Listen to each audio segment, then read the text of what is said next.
bomb, boom. I think we're live, Chris. I think. Here we are. Are we?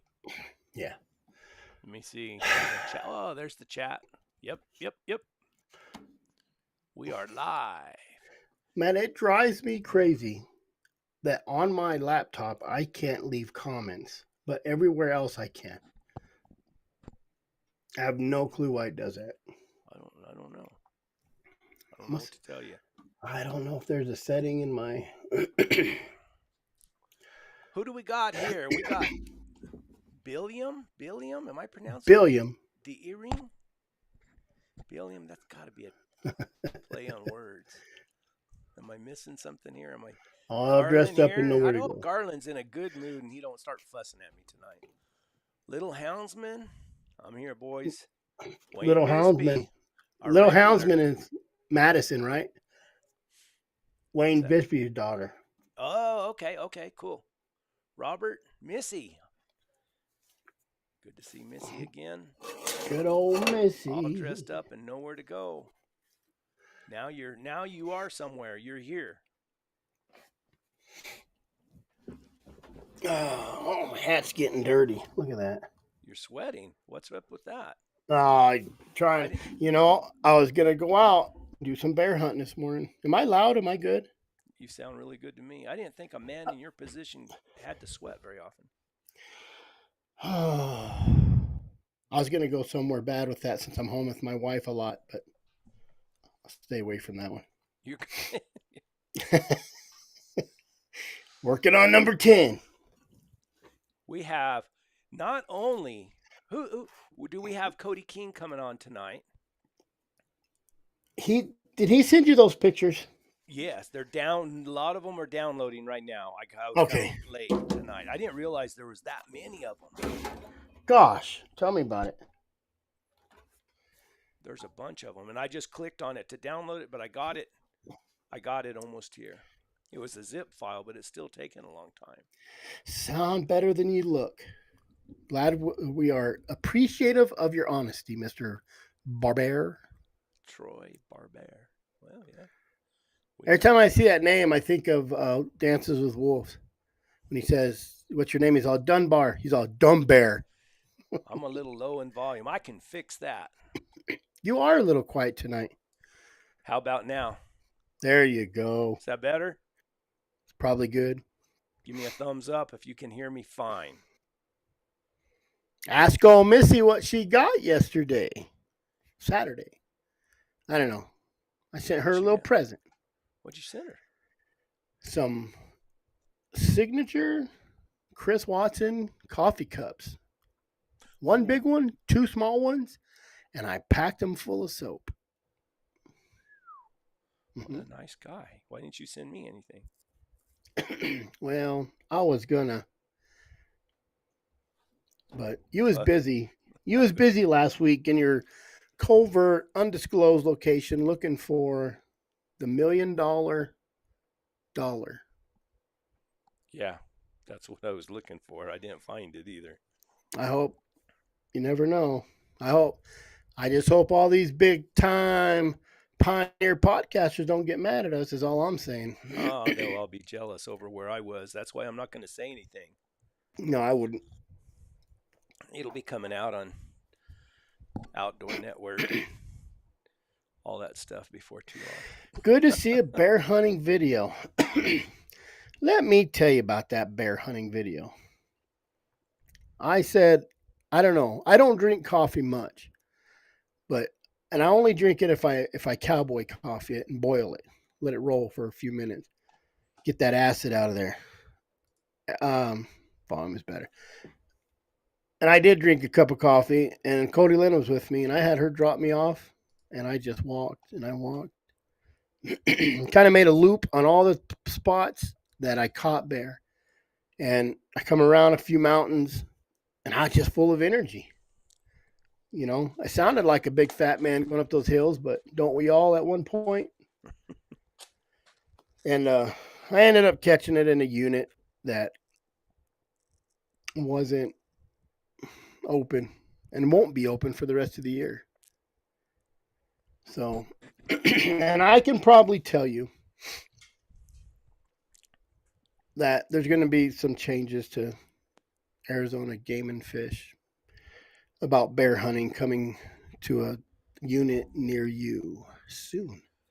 Some changes. But that's just undercover talk. Oh, that's your private investigating talk, huh? That's my undercover game warden talk. Me and my compadres. We're going to catch you guys shooting little bears. What was that? We got a guest in the green room. Who'd that be? Let's see. Let me put him over there on the other side of you. There he is. Oh, I got to hurry and tell my story before the hero comes on. So basically, I walked a lot. Cody Lynn picked me up, caught some bears. Oh, got an iPhone. That's funny. Go ahead, finish your bear hunting story. We got all night to talk about leopards.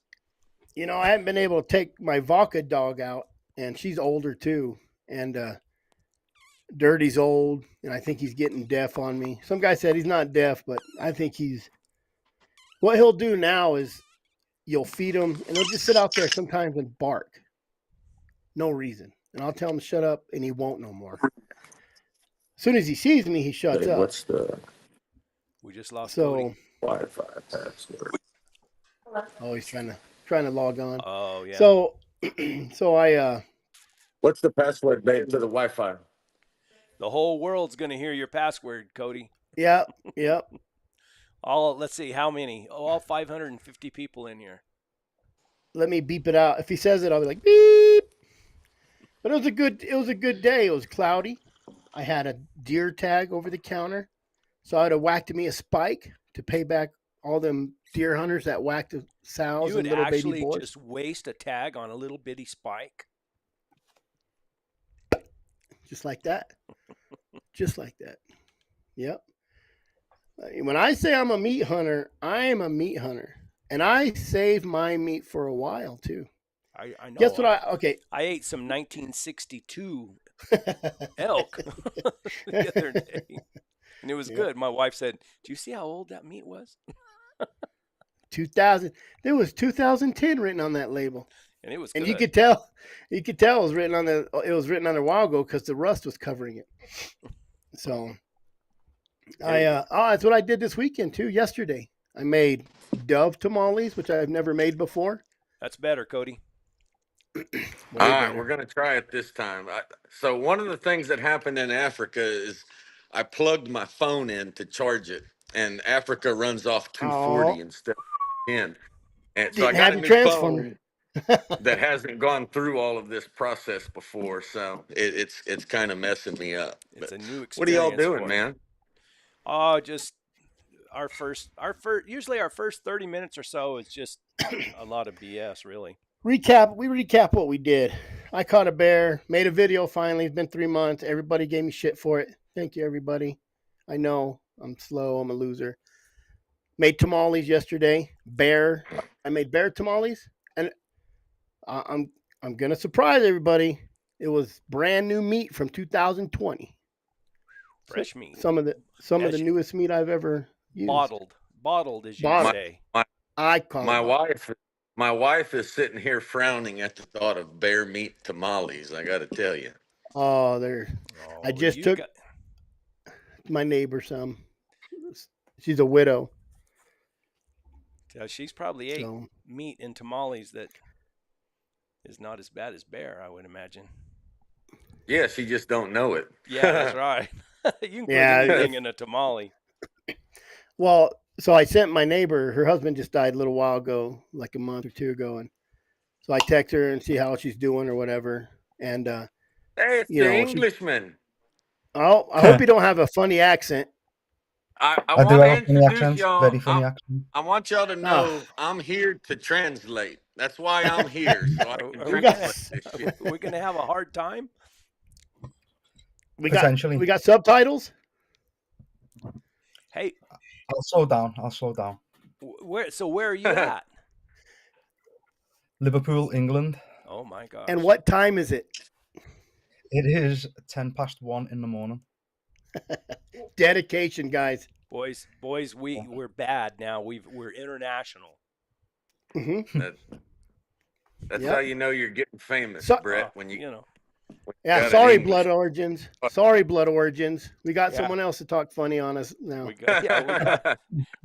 got our own funny talker. So this is in the top. Is that the top left-hand corner? Top left corner. Mm-hmm. Is Scott Allen. You were with Cody over in Africa, correct? Yeah, certainly was. I went with Cody last year as well. We didn't Okay. have the same that we had this year. This year What- it went very well. What and how do you get that arranged? I photograph hunting dogs around the world, and just through sheer coincidence, I ended up meeting Cody thanks to Gavin, who runs the outfit over in Mozambique. Oh, that's cool. And of course, over here on the top right hand, we have Cody King, famous cat hunter from South Texas.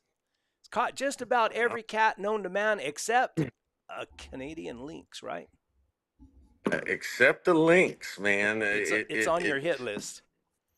I'm on a lynx mission. I just gotta slowly work it out. Yeah, just come over Arizona. I'll help you get one. Yeah. The anti say they're here and we can't kill them. So. Oh, really? Yes.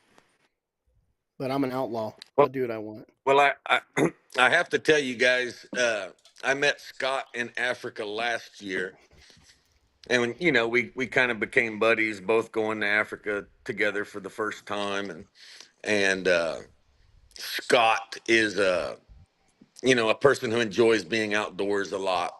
And one thing that was cool about going to Africa was, everything you saw was something that you've never seen before. Every bird, every snake, every lizard, every plant.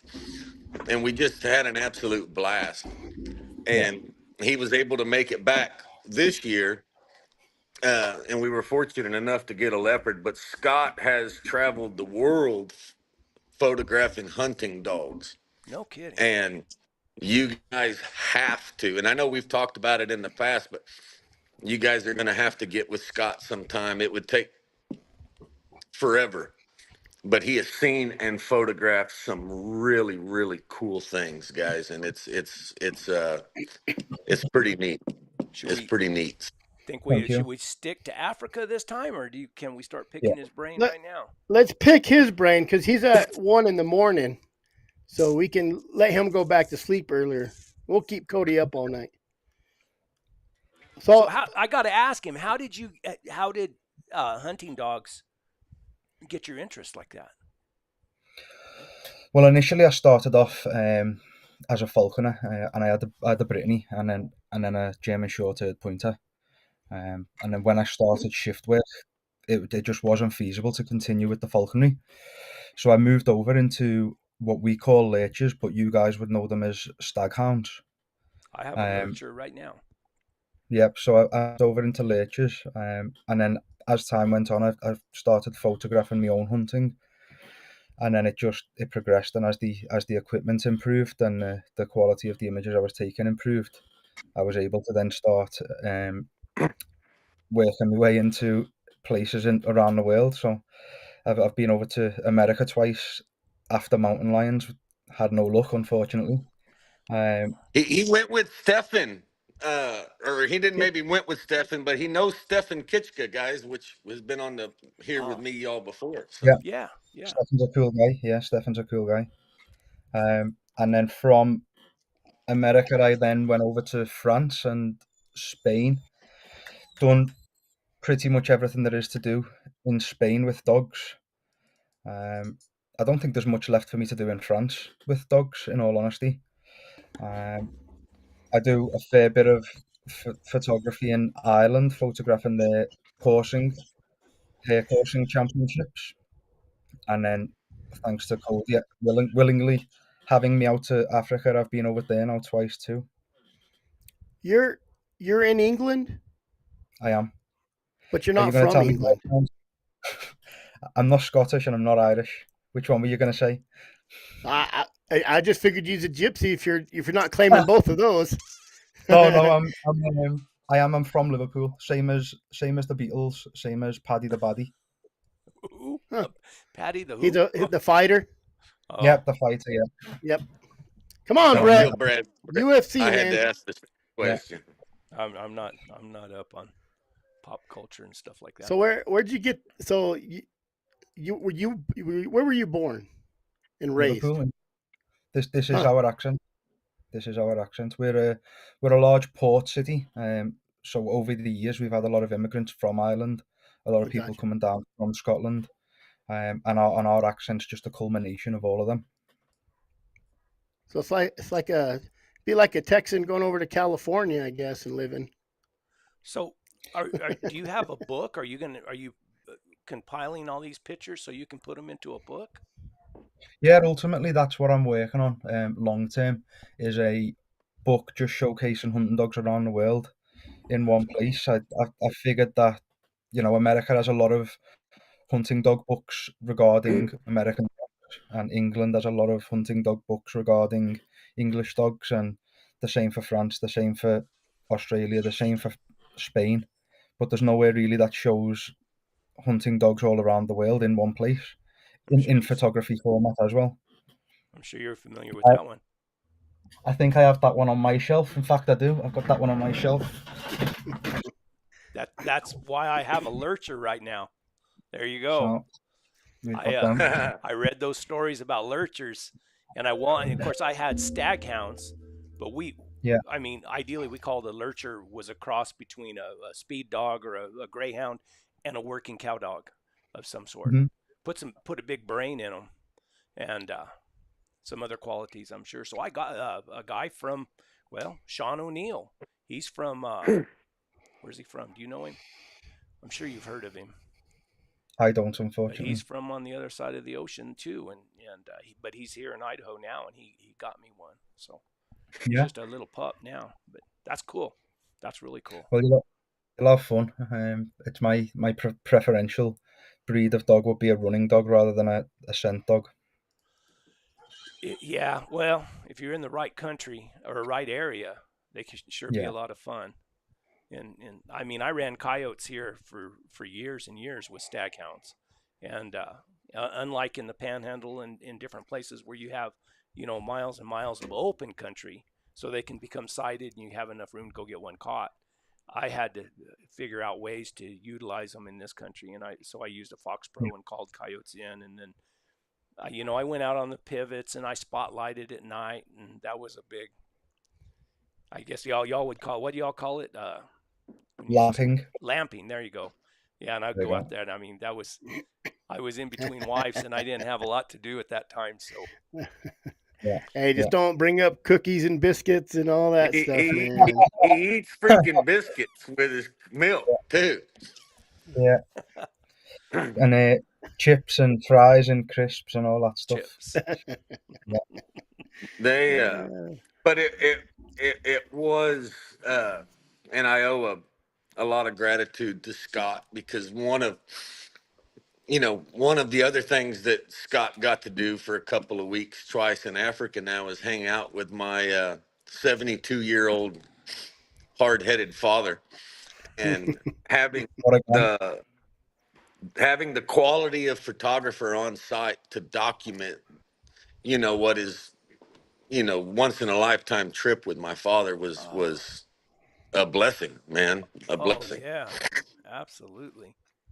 And what a guy he is as well. What a guy your father is. He's incredible.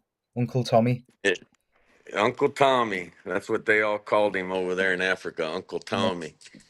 And but Scott and my dad got along, and a lifelong, my brother's best friend since third grade went along with us this year too, and him and Scott kind of buddied up and hunted together a lot. And it just, having him and Russell and my dad and Scott's photography skills kind of all there was priceless, man. Absolutely priceless, and I sure appreciate it. Trip of a lifetime right there.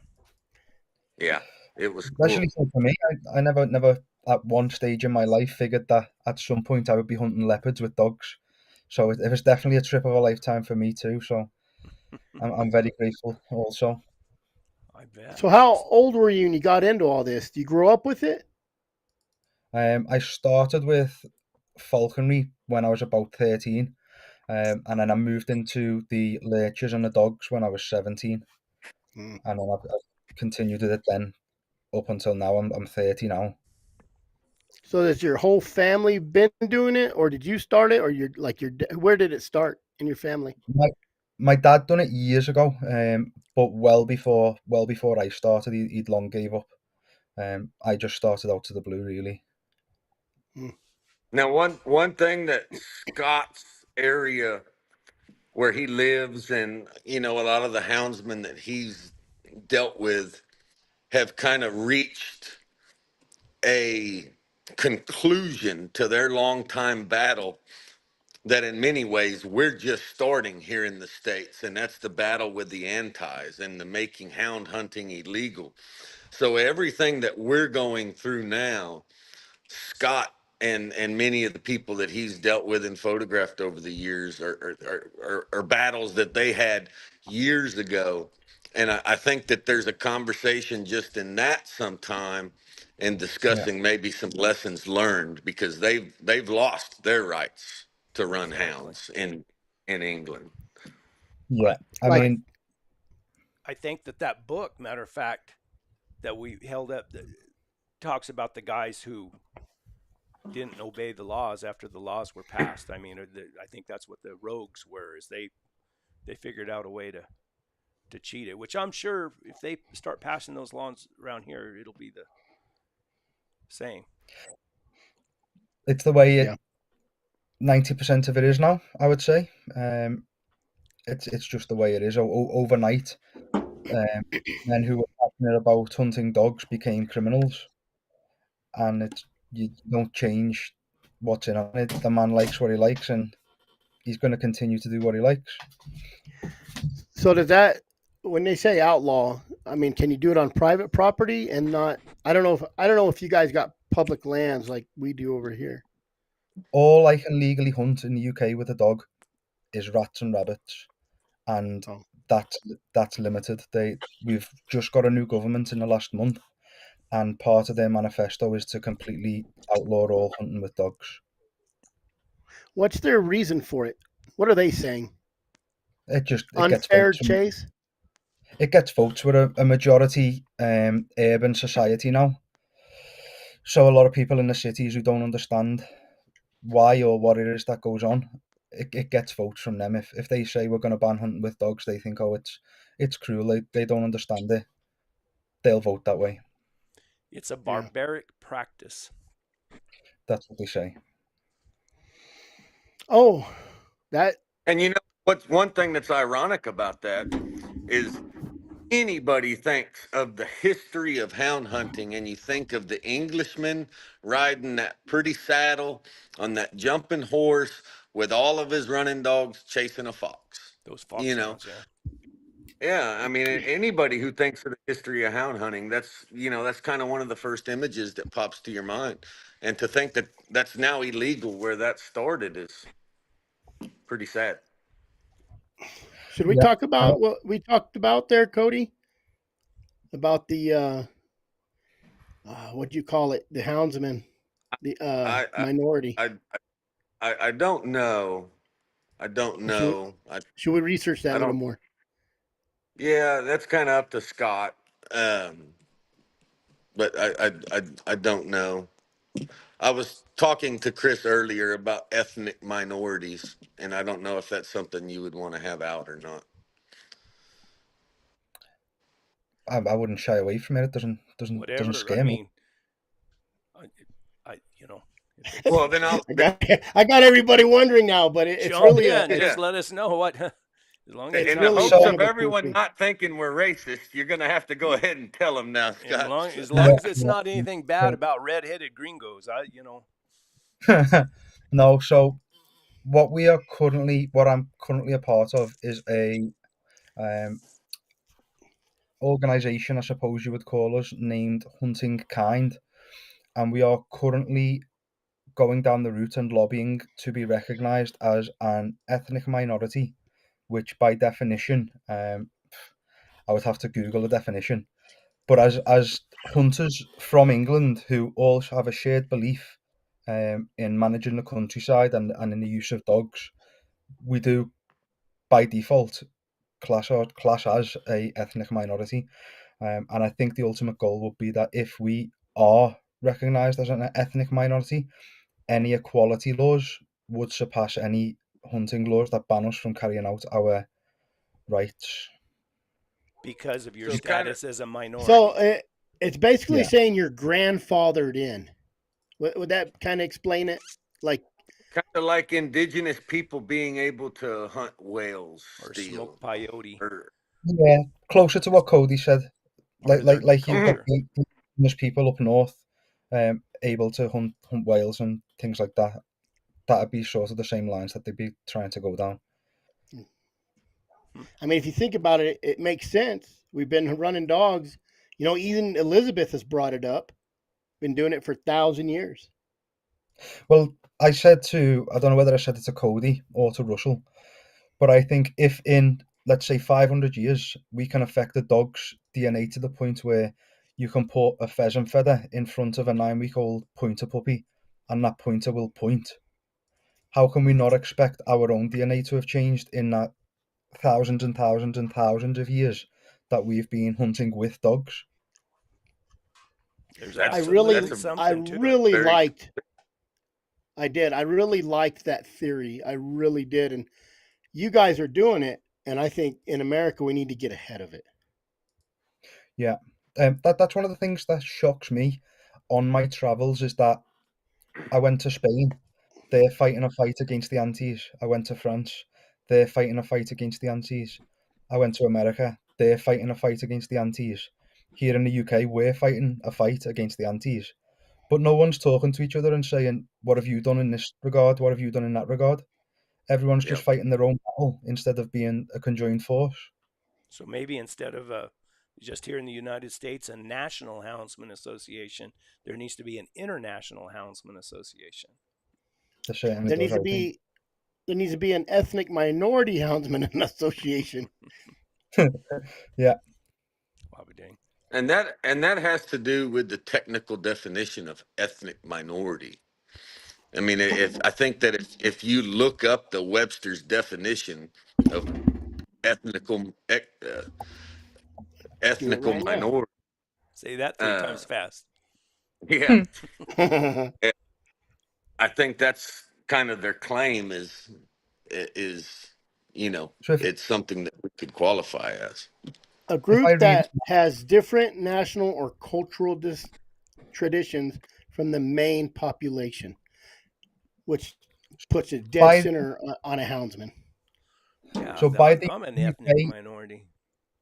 The UK dictionary definition is a group of people with a shared culture, history, or tradition who make up less than half of a country's population.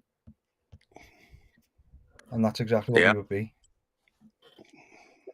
I think the indigenous people hunting whales is a prime example. Yeah. And oh yeah. So, anyways, I find all of this very, very interesting, and that's one of the main reasons why I wanted you guys to meet Scott and kind of get an introduction going. Aside from the Africa trip, but I think there's some conversations there that need to start being had, and I think y'all are a good platform for it. So, I thought you just brought him on to back up your lies. Well, he was there when that Cape Buffalo charged. So technically, how good? We got to hear the story. How good are you at Photoshop? That's all I want to know. I was the one hiding behind the tree in the video.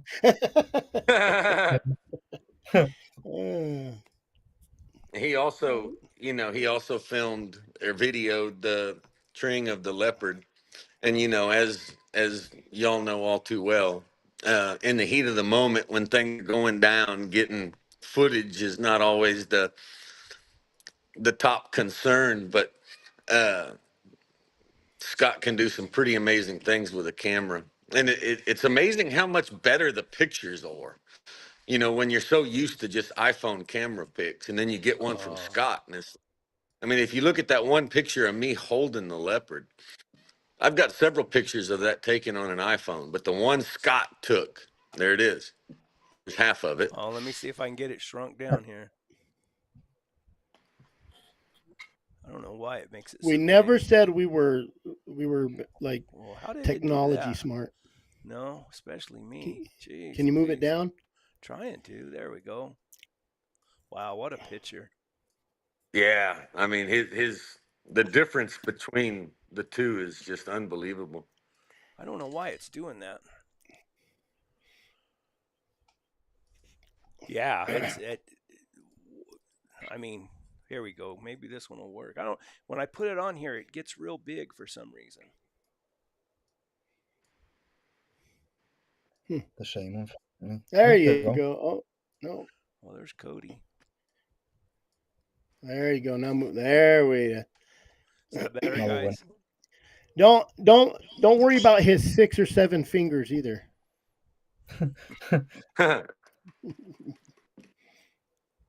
Yeah. What did that weigh? What did that weigh? I don't know. We didn't have a scale, so Son. much like mountain lions, a very big South Texas mountain lion is going to weigh 120 to 130 pounds, and a very big northern mountain lion can weigh 180 pounds. The area that we were in, is not known for the big giant 250-pound leopards. Gavin did say that cat there probably had the biggest skull measurement of any cat he's caught there in the 13 years of hunting there. It was a male in his prime.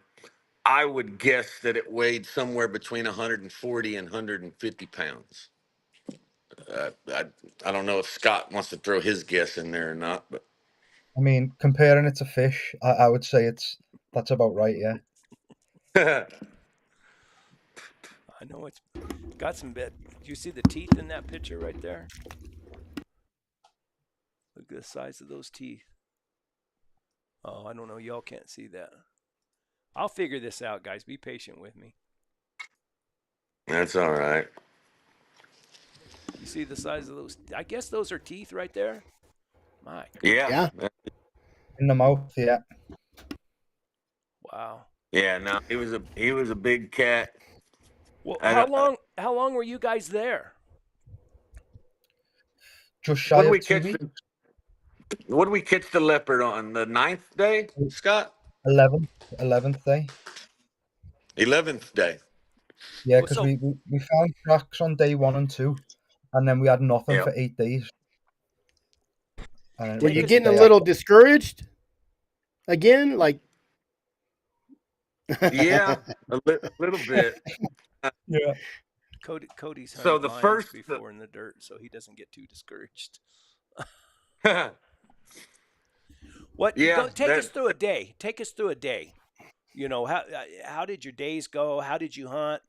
Let's hear that. Those.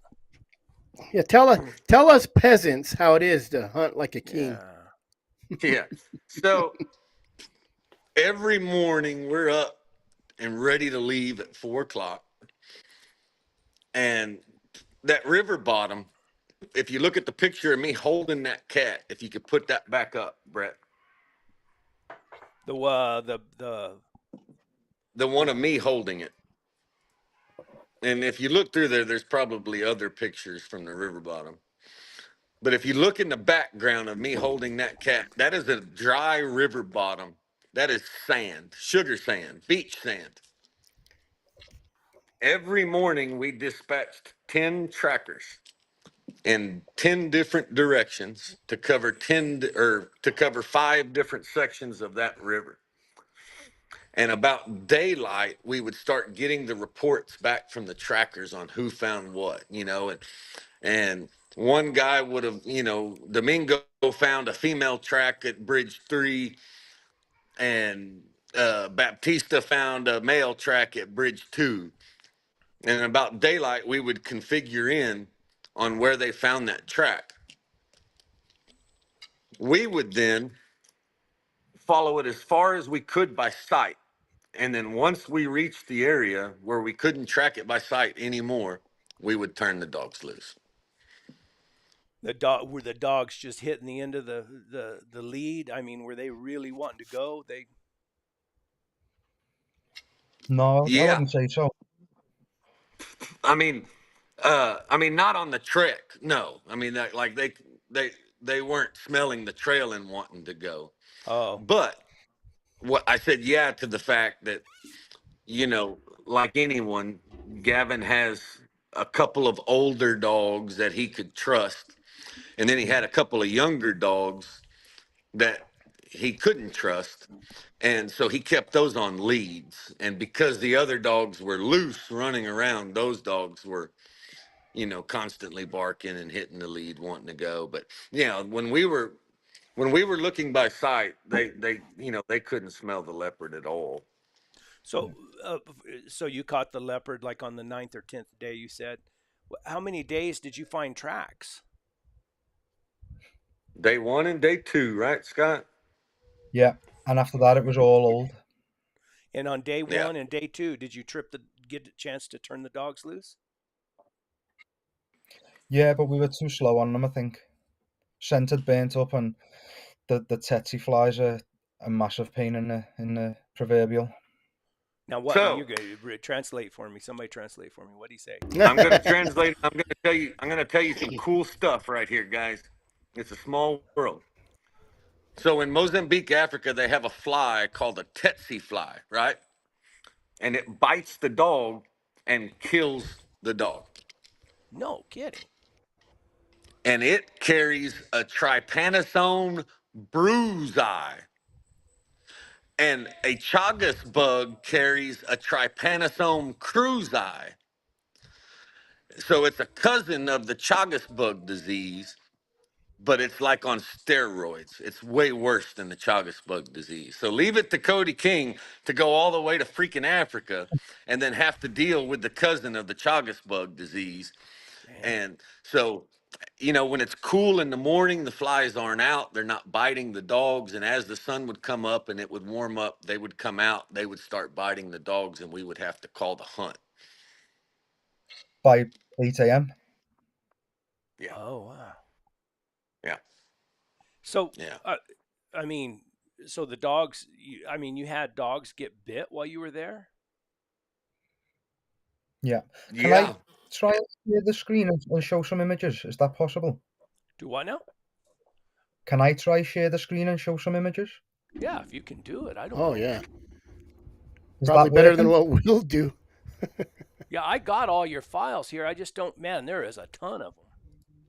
Is that working now? I Yeah. think you have What? to say yes, Brett. I don't have a place to say yes yet. Let me see. Oh. Hold on. Solo with pictures. Oh yeah. Here we go. So you can see the riverbed now, which was all the sand that Cody was referring to before. That's a aerial view of the. Oh, were you flying a drone? Yes. So Well, that was um, a real picture. That thing looks like AI. It's so defined.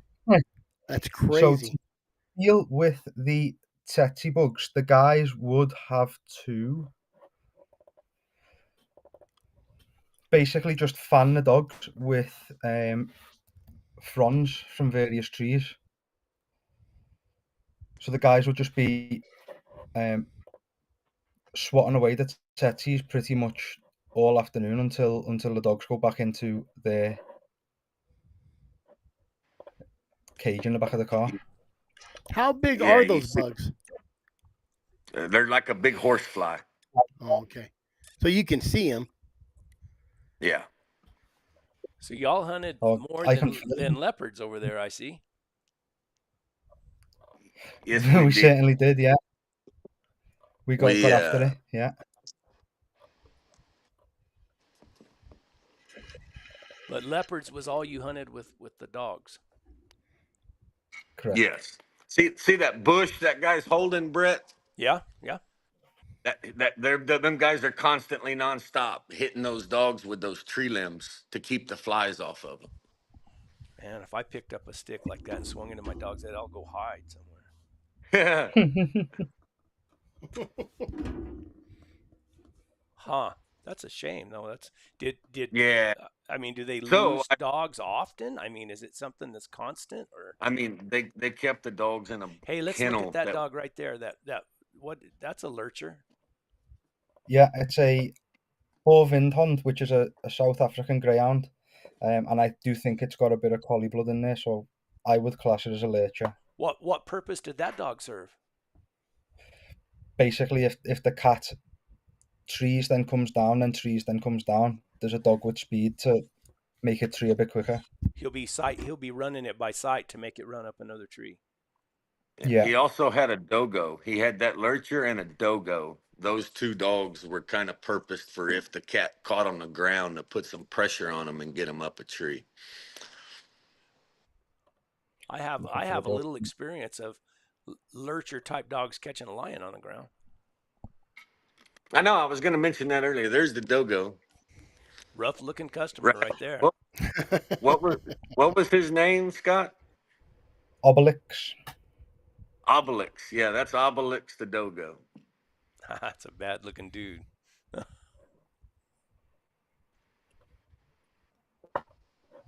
So this is Gavin's dog box. Click on the dog box picture when you get a chance. Oh, bottom right, yeah. I'll go with this one first when it opens. There you go. There's a dog box designed to keep tsetse flies out. Oh, it's got screens. Is there anything they can put? Like, they don't put nothing on these dogs, like off something like some bug repellent. You know, Nothing that seems to work according to them. And ironically, Scott said that citronella is something that the antis use in England to spray on your dog's face to kill their sense of smell. Oh, geez. really? Yeah. So if the antis come out to a mounted day, the traditional days that you imagine where the guy's in a red coat and he's on horseback, the antis will spray the dog's faces with citronella so that the dogs cannot smell the fox scent. So when your dog comes over to you and it smells like citronella, then you know the antis are out. Yeah, and it does damage as well. I believe it burns the dog's faces and things like that. So it's not good. It's not pleasant at all. And we're such a poor Keep in country mind that's on private. Keep in mind that's on private property. Right now, there is no. They don't have private property laws over there like they. If someone came on your private property and did that to your dog, you could legally beat the shit out of them. And that doesn't happen in England for some reason. We cannot touch them. I'll be dang. Is that leopard tree right there? No. Is that no? The dog's looking up. That's a running walker right there, boys. Oh, running walker. He shouldn't be looking up then, should he? No, this was Dave. He's probably looking up saying, "Why aren't you fanning me?" Just a joke. Tim Brink, I use 7 Dust for everything. If my dogs get tick or fleas, I take that 7 Dust, powder them down, powder everything.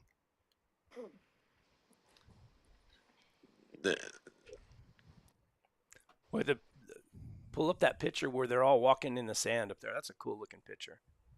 We could spend 3 hours probably just going through each picture. Oh, there's tons of them. So there's the river bottom that we look for tracks every day. How wide is that bottom? Anywhere from 50 to 150 yards, probably. Is that the one where you could dig down and get water? So that's the next picture. Yeah, Scott's got. There's us digging holes so the dogs could drink. So the water's only a couple feet deep? That's crazy.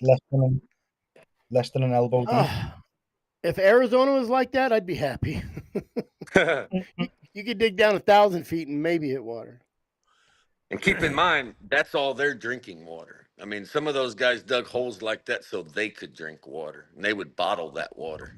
So this will probably be on a podcast on W. So if anybody's listening to this on W podcast, you're going to have to go to our live and look at all these pictures. They'll have to cut this out because this would be too frustrating on a podcast because we're all talking about pictures nobody can see. I'll narrate. I'll narrate. Frustrate the heck out of me. We just looked at pictures of them digging in a wash, not even a foot deep. It didn't look deep at all. You got your work cut out for you. There you go. Hey, if they want to see it, they have to go to our YouTube. They got to go to Interview Stories and Tells. Sound like Morgan Freeman narrating that. There's a picture of me starting fires, boys. If you can't find the leopard by 8 days, I set the jungle on fire, god dang, let me tell you. And go to an exit point and just sit there and wait for him, huh? Yeah. What are y'all burning? So why are you burning? What's going on there? We burn about 5,000 acres. You just burn it because it's. Why do you burn it? To encourage new growth, new shoots for the animals to feed on. Just to get rid of the and to chase everything out. There's a leopard in the tree, boys. Okay, tell us about. Let's talk about the hunt then. So you found a track on what you said the 8th day, is that right? 11th day, I think Scott said. Yeah, I would say the 11th. How far did you have to walk it out before you could trip the dogs loose? Oh, less than 100 meters. Oh, so it was a fresh track then. So we don't actually heard the leopard that night. We don't say meters every night. Buddy. We don't know what a meter is. What is a meter? A meter is what you put on something that gauge something. I'd say 100 yards from where we got out the car, Cody, would you? Yeah. It kind of went in, it crossed the river, came back to the river, went up, came back to the river again, and then it left the river. And so the idea is, guys, as y'all are aware, you can't trail one in that bare sand like that. So the dogs don't even recognize it's there. But you find where it left the river, and now the dogs can trail it. This picture here is while we're on the way following the dogs as they're trailing the leopard. Is that correct, Scott?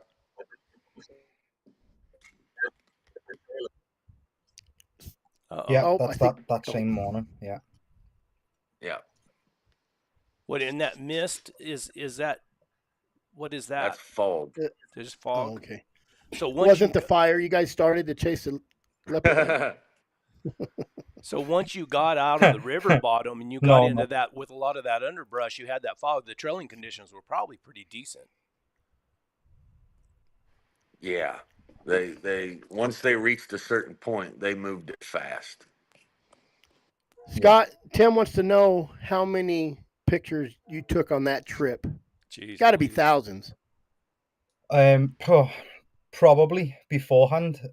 Combined for both Africa trips, I've only got 1,000 left, but I'd say there was probably maybe 6,000 in total for both of them. I only got 1,000 left, just 1,000. I know in like day 6 or 7, he had taken 1,400 pictures. Wow. Yeah, and we hadn't even done anything at that stage. You're doing good. Keep showing them to us. Yeah, just keep them going, and Cody, just keep telling us the story. Yeah, tell us the story. Look at these guys right here. Is that your dad right there in the middle? Rick Cooley wants to know, Cody, what you did with the dogs when you were not hunting. They just kind of did they hide them out? Yeah, they had a kennel wrapped with burlap sacks so tsetse flies couldn't get in there. So, ironically, guys, I get to Africa. I get to the hotel we're staying at in South Africa before we catch our next flight. There's the kennels. And lo and behold, there's this lady sitting there talking about Rick Cooley. Rick Cooley was at the same hotel the day before going on his buffalo hunt. Look at that. Small world. Oh, no kidding. Yeah, small world. Yeah, there's the taking care of the hounds right there. That's the tsetse-free kennel they built for those dogs. Billiam de Earring, Cody, wants to know if you could buy snuff over there in Africa, or you have enough to last. That's an important question right there. So the first year I learned that no, you cannot. That So I should have had a been suitcase full of it. that should have been the What's time you that? quit. Yep. Dale Stanley, did the bugs bite the people? If so, did it affect them? Did it affect them like a chagas? They only bit me. They only, Yeah, they only only bit Scott. Scott. They didn't really bother anybody else. But they can cause what's called sleeping sickness in humans. They only like that fine English blood. Mm-hmm. Yeah. Yeah. That's why he talks like an Um, Irishman to throw him off. so they can basically, if you get bit by the wrong one, they put you to sleep and you just don't wake up. Like you Yeah. go into like a coma. I don't know enough about it, but they said basically you go to sleep and that's the end of you. You never wake up. Were you That's- concerned when you got bit? I They believe said that the sleep is limited to certain areas, and Mozambique's fairly safe. But it's still, I was getting bit maybe 10 times a day, and Cody I, and Russell were I just wouldn't trust the fairly part of that safe equation. yeah. That's just I crazy. mean, So like when you, we'll have to look that up because you just go to sleep, your body shuts down. I guess you don't eat. I mean, is it like it must be like a neurological thing, like it attacks your nerves? Yeah. Was there anything else that you guys had to watch out for? Big snakes or anything else that could bite you and hurt you besides leopards and right here at this watering hole, when it opens, we actually found a gaboon viper shedded skin, they're which pretty is, poisonous? yeah, I believe it's one of the most poisonous vipers, the gaboon viper. Who found it? One of the natives? Yeah, one of the guys picked it up and showed us it. He picked it up. I It bet was, it those. It was, was it the was shed the skin. Oh, yeah. okay. I bet those guys, those native guys, I bet they're tougher than snot, aren't they? Well, Domingo. Hmm. Do you want to tell a story about Domingo, Cody? Show us Yeah, Domingo. Scott just knows looking the for it story. He now. was the one holding the dog. He'll pull him up. But I mean, There he was a warrior in some of the wars over there. I mean, that's a cut your head So off with a the machete kind of guy right there. I bet they yeah, are so tough. after 7 days with Domingo, we then found out that he was involved in the slaughter of 100 of his enemies when he was a rebel, whilst they slept. Oh, jeez. So Yeah. So he's kind of the Geronimo over there, ain't he? So you slept with one he, eye he was open after that.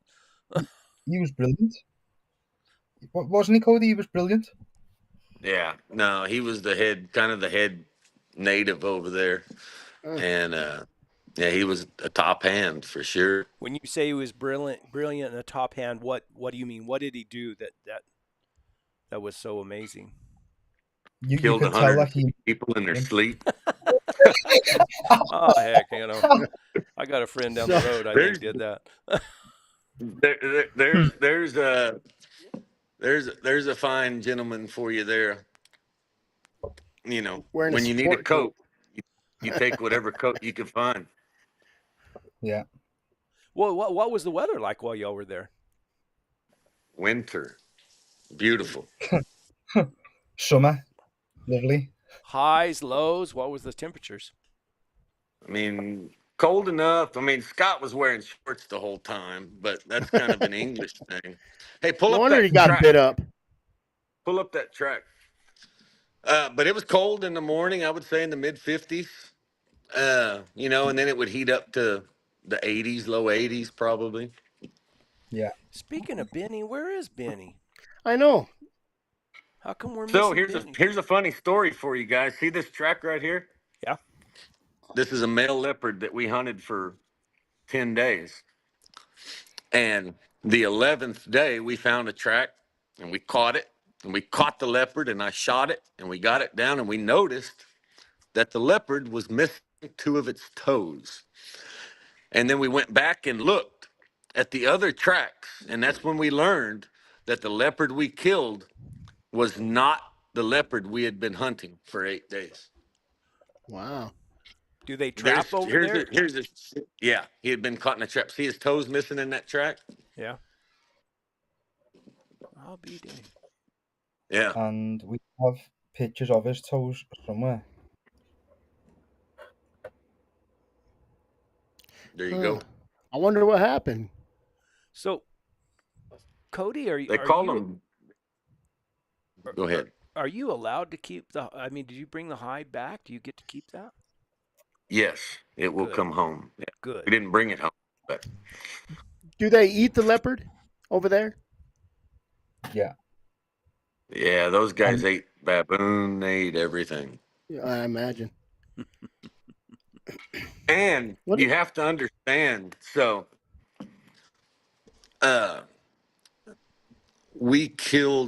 Russell killed an eland while we were over there. Scott, if you could pull up that picture. So we get this eland back to camp, and this went to the village. And it was one of the coolest things that I saw over there was these guys took this whole eland that weighed hundreds and hundreds of pounds and Big cut it thing. all up and divided it evenly. And them arguing over who got what piece of meat. This meat truly was a big deal to these people. Meat wars. When Like, an animal dropped, meat wars began. I mean, they argued or fought over it, or I mean, not in a bad way, but is it like a it was- sacred thing? I mean, I don't know a sacred thing, but it's just I want some meat thing. it's and I don't a have hungry Oh. thing. it. Yeah. Where how? So their And they native ate language. everything. So can you zoom in here, Scott? You got Benny, We- they got Domingo. Weak stomach people look away. This is the guts. And they emptied the contents of the guts of that eland. And then they basically took it and threw it on the coals and ate it. There goes our The monetization actual right there. the guts or everything, like the grass. No, not the grass, but the guts. Okay. I mean, they literally, when you shoot an animal in Africa, there is not an ounce of it that Nope. goes to waste. No way. And So that's did you guys get some of that? Like, did you guys get to eat some of that stuff? They cooked game for us, yes. Scott liked it much more than I did. I'm not a big game eater, but after about 8 days, it tasted real damn good, let me tell you. Is that baboon? It is. Yeah. Wow, look at the chompers on that thing. Ridiculous. And is that Russell's baboon? Yeah. That was a And it was- monster baboon. My dogs would probably 6 trash on long. one of those. Effectively. Man, that looks weird. I don't like the way that looks. Hmm. Looks like I had a cousin look just like that. Yeah. So, and then you hunted pigs too. Yep. Yeah, Russell shot a warthog. Scott's probably got some pictures of it. So you were there just to take pictures, Scott? Period. You didn't hunt at all. I was there just to see the leopard hunt and photograph the leopard hunt. But obviously, while you're there, you take all the pictures you can. You might only be there once. Might never go back. Well, and everything But else they is don't gone, just- but those pictures are going to last forever. But they don't Hopefully. just go on a leopard hunt, right? They just go and they just hunt, like opportunistic, right? Hunting. Yes. But we were there to hunt a leopard, and that's Yeah. all that mattered, you know. Yeah. But when we're done hunting at 9 o'clock in the morning, and you're not going to hunt again until 4 o'clock the next morning, where you're going to drive around and see what you can find. Those guys in those dang shorts, I swear. Yeah, Scott and Gavin and all them guys. Is that the buffalo? Yeah, It tell is. us the buffalo story, Cody. Yeah, let's go into the buffalo story. That looked like an exciting hunt. Yeah, Scott,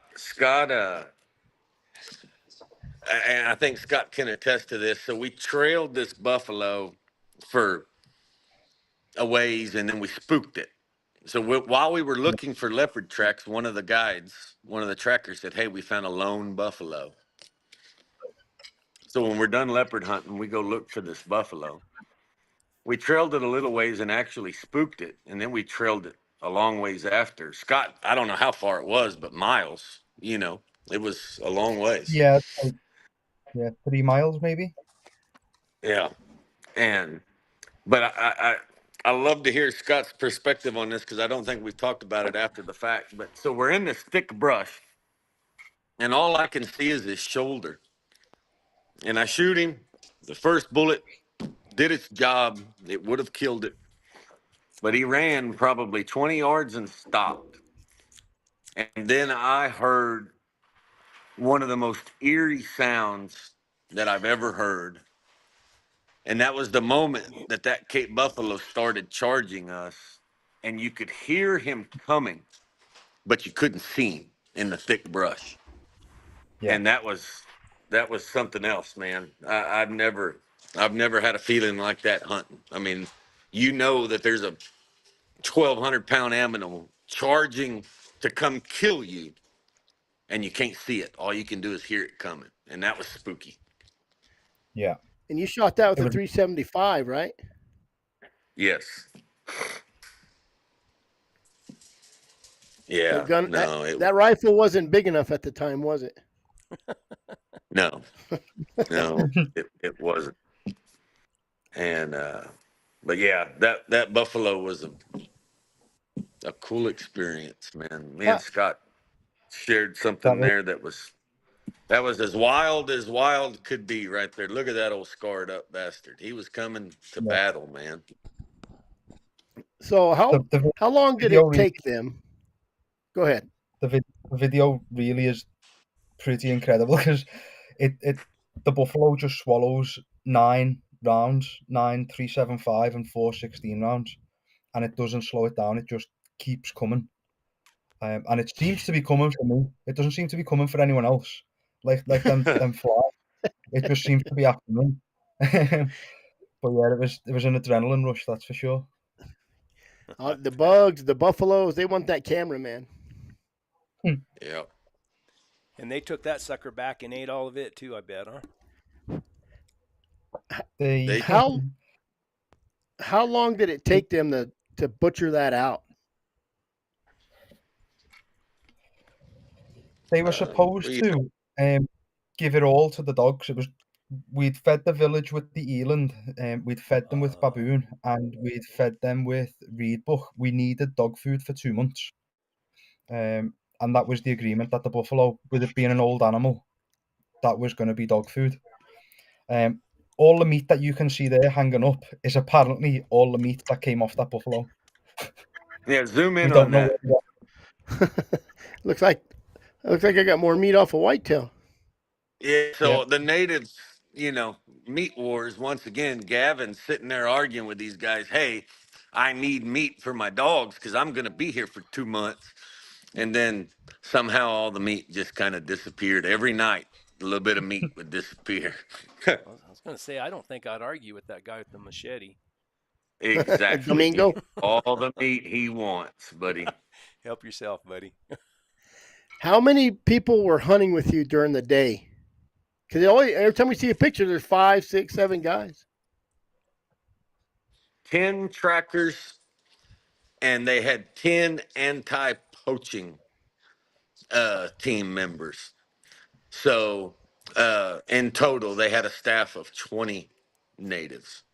So what's the anti-poaching crew?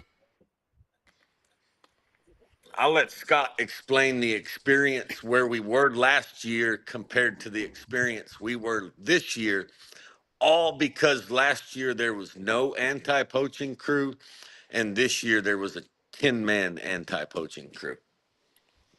Yeah, so last year, I'd say last year was a much more forgiving environment for wildlife.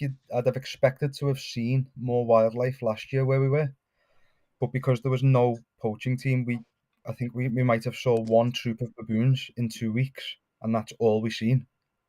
Where this time we were seeing various different types of animals every single day, from warthogs and reedbucks to eland. We even seen a zebra, which they doesn't sound much of a surprise for Africa, but for the areas where we've hunted, where it's been real Africa, it's not a park, it's not a tourist photo place. You know, to see that many animals, I think, was testament to the work the guys were doing on the ground as an anti-poaching squad.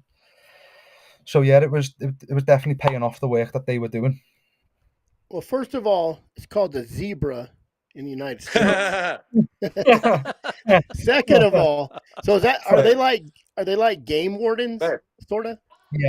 Will you bring me Okay. my axe?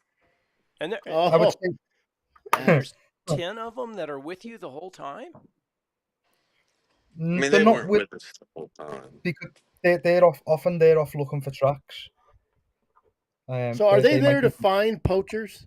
Oh, And they're just kind of hunting like with you guys? yeah.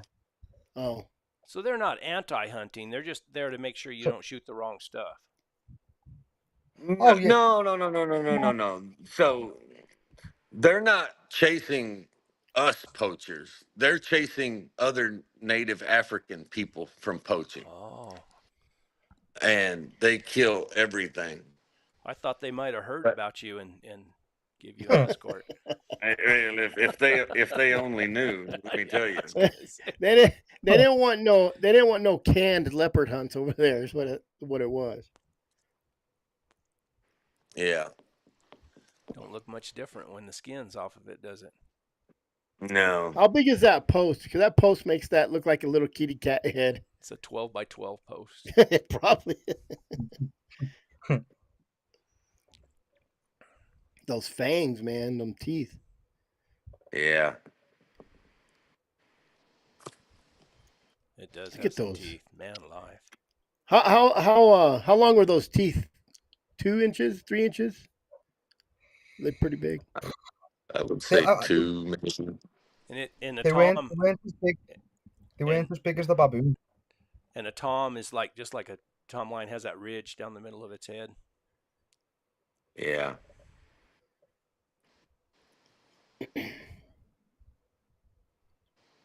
Man, they're beautiful, aren't they? Oh man. I'd make me a pair of pajamas out of that. So what is the what's the fatality rate or casualty rate of leopard attacks over there on humans? I don't know. Scott would maybe know more about it than me, but a leopard is more of a very, very dangerous to mess you up, but not really a killer. From what I've seen. I don't know. They're only hunting people as a last resort. But that being said, I think worldwide they're accepted to be the only cat that actively hunts humans. And what was that green score on that head? Did you guys say already? Or did they? I don't know. 15.9 inches wet. 15.9 inches wet it was. Huh. And what's the width on the teeth? Did they measure that? How far apart? No. Oh. No, I believe 17 inches is the entry into the where it starts being a medal type of thing. Oh. Does anybody know? You noticed, Cody, that the claws weren't as sharp as a mountain lion's, didn't you? Yeah, so that's one thing that I did notice that was pretty cool. Is as you two guys both know, when you pull a lion's claw out like that and touch it, it's usually pretty impressive how sharp it is. And these claws were not sharp like a lion's. Why do you think that is, Cody? I don't know. You think they use them? I mean, like a lion won't hardly ever deploy his claws for much except for killing. I don't, but it was very obvious. I wouldn't say they do much different compared to a mountain lion. I'd imagine it's a similar terrain in terms of a lot of sand, and they're going to be climbing as many trees. Yeah. Now, one thing that was kind of special about these leopards in this area, according to what we were told, these aren't the big giant leopards of Botswana or anything like that, but these leopards are a lot more arboreal. They spend a lot more time in trees to get away from the tsetse flies. Isn't it true though that a leopard, it'll drag its kill up in a tree too, won't it? Did I just dream that? A leopard will what, sorry? You broke. A leopard will drag its kill up in a tree. Did I hear that right? Yeah. Or maybe that's it. Yeah, They that's the climb truth, trees yeah. more. They try. Maybe that's why their claws aren't as sharp, because they have to They use the claws to climb climb trees more. way more than a mountain lion does. That's probably what it is. I bet. These cats sleep in trees. Yeah, exactly. So, Scott, Yeah. Jared Fisher's asking this question, and I know it's not his question. I know it's his wife's question. What lens was used for these photos? Because his wife's a photographer. The various 50mm 1.2, 24 to 70 2.8, 70 to 200 2.8, 100 to 400 4 to 5.6, 135 f2, and then a Canon EOS R body and a Canon EOS R5 body, Yeah, as well as a 2-time converter. That's what I thought. That's exactly what I was gonna say too. Yeah. I figured It was if Benny's not here, we can't talk about welding, so we might as well talk about photography. Where's our welding guy? it was one of the camera lenses that Scott had in 2 suits. He didn't bring no clothes. he just brought cameras. He brought a pair Yeah. of shorts. Yeah. So is my camera on, guys? Can y'all see me? No, we can't see you. I can. I don't. And No one can see you right now. uh-oh, what happened to everybody? No one can see Whoop. nothing. Oh, there we Now go.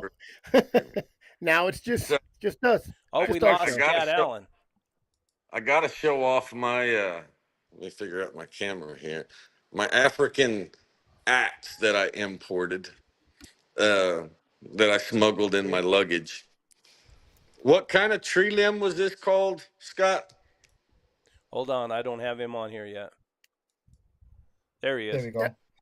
It was a bush willow. Yeah, one of those. And a bush willow, and it's called a demo, the axe. Yeah, this is called a demo, and this was made where we were last year in Tate, Mozambique. And this is just a tree limb that they've sanded down and put an axe head in. And so I got me a little. That's cool. This is not what Domingo used to slaughter 150 people. So there's no DNA evidence on here or anything. But I do got to show off my axe that I smuggled back from Africa. So And I think TSA let you put that on the plane? I didn't think ask. Benny- Just kind of I put think it. Benny would be jealous. One thing that I did notice is when you're boarding a plane in Bière, Mozambique, they check your bags a lot less than they do in Houston, Texas. So, a lot more stuff can get on the plane coming back. There we go. Yeah. Our There's passport our guy. welder. We got a good story tonight. It's not just us Yeah, boring. Benny guys be down talking. in Texas. Benny be down in Texas trying to get that axe from you. You know, I showed that axe because the last time we were live, Benny showed that his spear that he got from Africa. So Yep. Benny did try to call me today, and I meant to call him back, and I got busy and forgot. I texted him and said, "Are you sleeping?" He probably fell asleep. So next Monday we're having a contest. It's going to be Cody against Benny, axe against spear. We're going to see who wins. Spear versus axe. But he has it where you could club a seal or chop the head off. I kind of like Yeah. that axe. You can just kind of bump him in the head, or This is a multi-tool, guys. Multi-tool. This is a and it's also a Mozambique pipe. multi-tool. Yeah. Looks like you could smoke something out of it too. It's also a pipe too. Was there? I mean, what surprised you? So- what surprised you the most about being over there? Was there anything that kind of shocked you or surprised you, or a whole bunch of things? Or for me, it was no trash. Really clean. There's no plastic wrappers, no paper plates, no HEB bags, no plastic water bottles. These people live off the land. Wow. And it's amazing how much trash an American family makes, and there's Wait, none over there. there's no backpacks on the trail or pants or burlap. No, there's no Mexican illegals running through the property. So did those poacher guys catch anybody while they were there? No. I would I not heard they're want to be someone that they caught. I can tell you that. I was gonna say I doubt a lot of those guys make it to court. Yeah, it's especially where there's rhinos and stuff. But yeah, it's not good. And they like you guys being there, don't they? I mean, So these individuals where we were, their salary is $3 a day, $90 a month, It's more than I made. and an American hunter come in and give them a couple $100 tip, and it's a couple months wages. I mean, it's really, I don't know that I want to say it's vital to their community, but it's definitely a big plus for sure. Can you tell? I mean, they like you. I mean, they appreciate you and everything. Respect wise. Yeah. No one who you're with has any resentment, but as you're driving along the road, I think you can definitely see resentment from the people you pass. Would you say, Cody? Yeah, a lot of poverty. As from your definition and my definition of poverty, as poverty as poverty could be, but from a whole bunch of happy people, that if white people would quit going over there and telling them they're poor, they're perfectly fine. And they're happy. They're content. Yeah. I mean, they live in little mud huts. So they're not on Facebook. They are on Facebook. Yeah. Hey, go to TikTok and you'll find them guys dancing in Africa. And people will be sending them money. Scott, you don't have the leopard dance video handy, do you, by any chance? I do. I think. We got to see it. Y'all got to see this. So this is taking of a leopard is a very special thing to those guys. And while he's looking for this, if he can find it, I do want to take the time to give a shout out, guys. Panther Trackers, Gavin, I don't know how to say his last name, Lipke something, I don't know, but his name's Gavin. info@panthertrackers.com is his email address.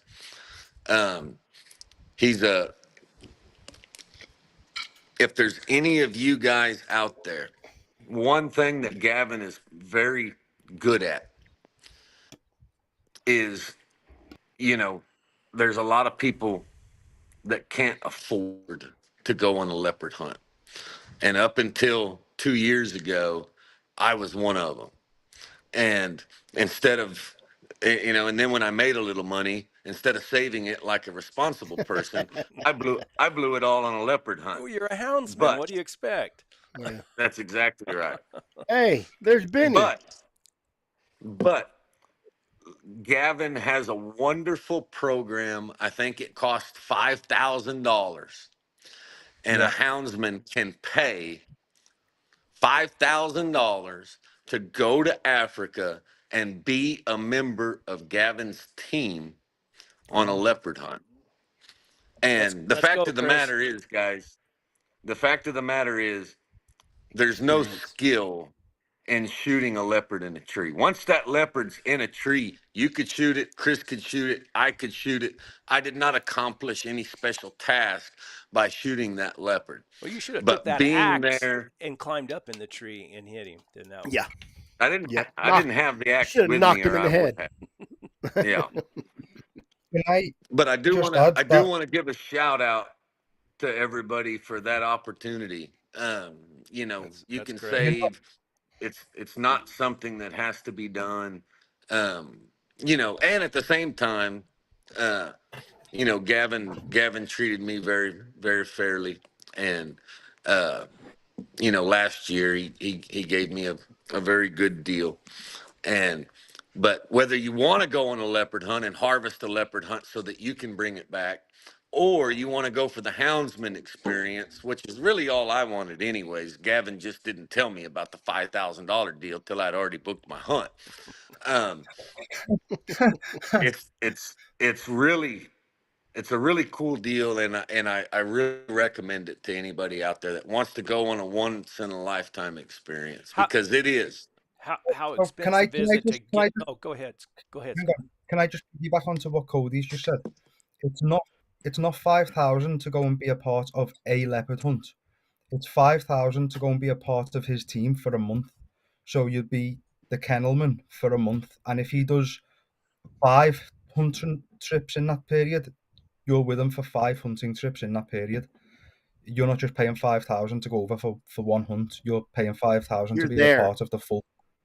Yeah, it's basically a volunteer experience. The 5,000 covers Man. your accommodation and your food for the full month, and then you're just expected to volunteer your time as a houndsman, to be a part Yeah, of that for that full month.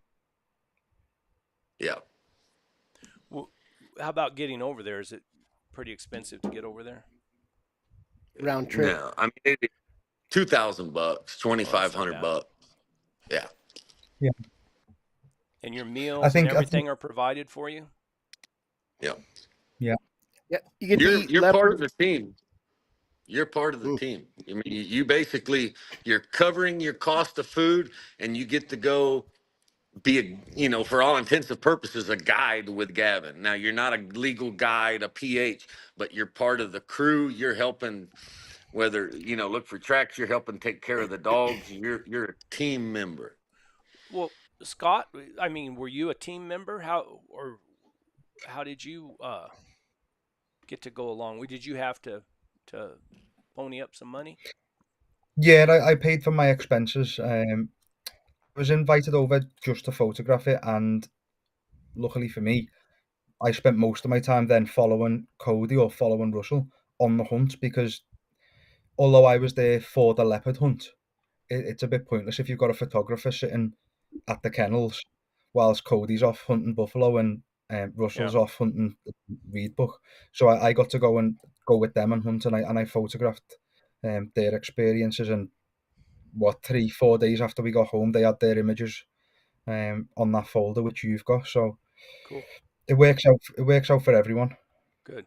And I imagine it's And, good and I will publicity for say that them. it's something that normally uh, someone like me would have to pay for.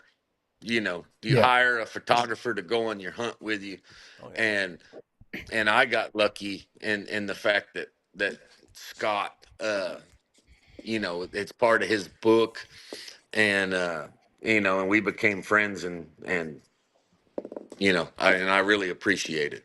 and I'm sure it's yeah. good publicity for Gavin, right? I It's should good hope for so. everybody. Yeah, I should hope so. And it's also worth noting that Cody did offer to pay for my trip, and I refused, because I'm not doing it for the money. It's never been about the money. I like hunting dogs. I'm there to hunt dogs, That's and good. I'm conscious that if my photography became a job, I would lose the passion for it. Um, so I tend to keep it that way. I tend to keep it as a passion. Well, you're welcome around here anytime. Only an So what? Englishman wouldn't let you pay him for his services. Can you believe Yeah, it? And, that's and, and we Hey, started a war with these guys over a tea they. tax, I was man, gonna and say now he won't even they let me got pay for enough his money trip. from us from the tea. They got enough money from the tea. Yeah. So what was that email again? Did you guys say an email for that for Get Gavin? info at panthertrackers.com. Yeah. And then you Or the got a website. is it Benny. Panther Track? It's panthertrackers.com is the website, obviously. I think Benny was on a mission or something over there one time and helped build a church or do something somewhere in Africa. I don't know if he got to hunt anything or not. So are you writing a book or do you have a book? I'm collating images, and truth be told, I've probably got enough images already. But I still feel like there's a lot for me to photograph in America. And there's still, I want to go over to Kazakhstan, believe it or not. They have a type of running hound, which is like a very similar to a Saluki, but a bit more of a tougher dog. Yep. They hunt wolves with them, so I'd like to get some images of them hunting wolves. Oh, that would be cool. And before I put the book together, I just want to make sure that it's really filled with fascinating stuff. That would be cool. Just so you all know, there is preliminary plans for Scott to come back to the States for a third time. And I'm going to try to hook him up with, a South Texas bird dog guy and try to hook him up with a South Texas bobcat guy if I could find one. A good one. And You'd then, have to look. if I can find a good one. But we're going to try to arrange for Scott to accompany me on one of the future collaring programs with jaguars so that he could photograph that for his book. How about taking him on a lion hunt too, Cody? So the mountain lion has evaded him. He's come twice and he hasn't got a lion yet. Yeah. And so maybe I'll have one pinned up before he gets here. One of those we can Wade limit it for him. Yeah. Oh, jeez, that's a So do you got right Scott? Do you got like an Instagram or something that you put photos on? Yes, it's everything. The website, Facebook, Instagram. It's all SA Field Sports Photography. Yes. Let me get a link here.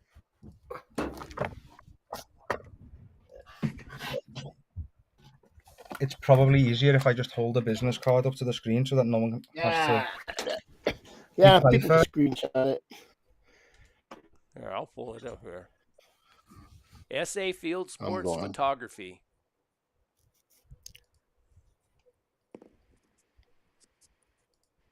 Jared Fisher says he knows a guy. Take you line hunting down on the Mexican border. You can not only photograph lions, you might get a jaguar if you go to the Huachucas, and you will get a bunch of foreigners and take pictures of a lot of trash. You'll see what trash is down on the border.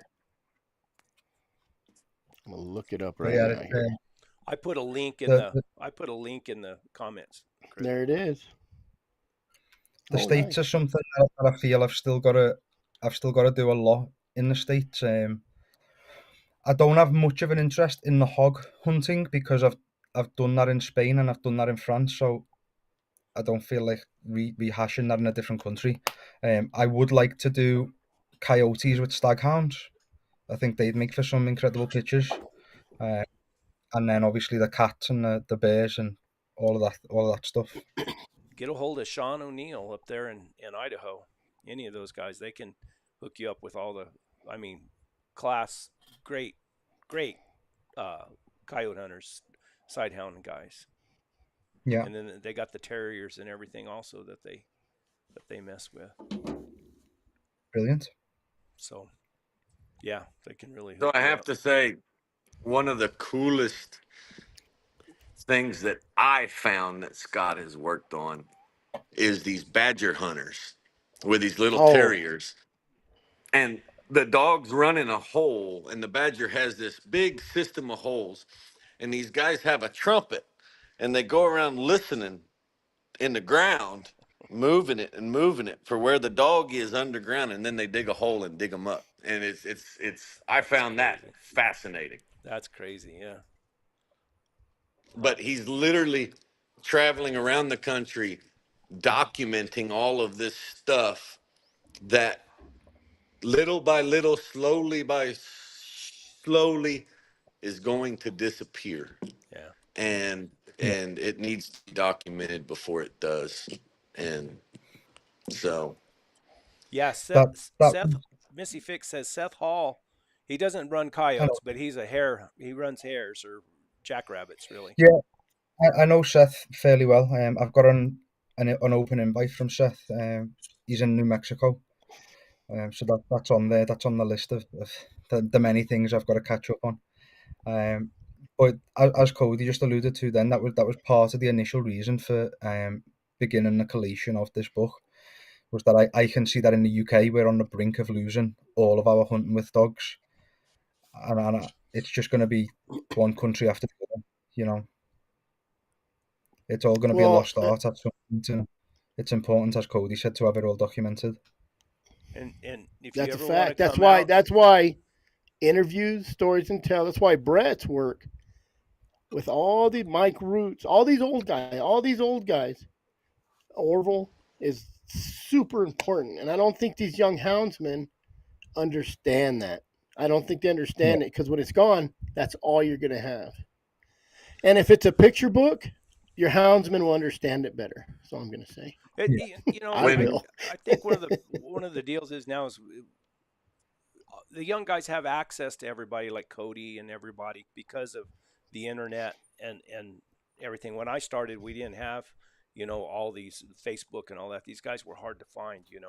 And just to find somebody, I remember in 1980 something, just searching for J.R. Williams' house because I knew he was a lion hunter and he hunted this same country that I hunt.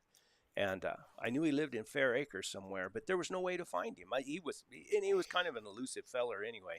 He didn't like publicity, but now Find you a these, good PI.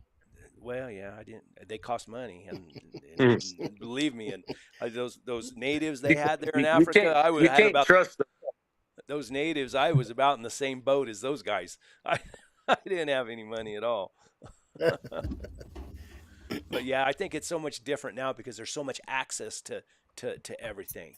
And Yeah. back then there just wasn't. But the old guys, they all fascinate me with the way they had to hunt, what they had to do. Oh, man, there's nothing better.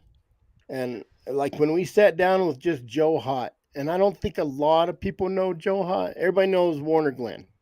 You know, Mike Roots is even a good name, Steve Smith. But when you sit down with somebody that kind of just in the hidden in the hole, Joe Hott, and he's talking, mesmerized. Just Mike Root, look at that. I went up there, and I'd always heard about Mike Root. Me and Jim Farmer got to go up there and sit with Mike Root, and I recorded it and videoed.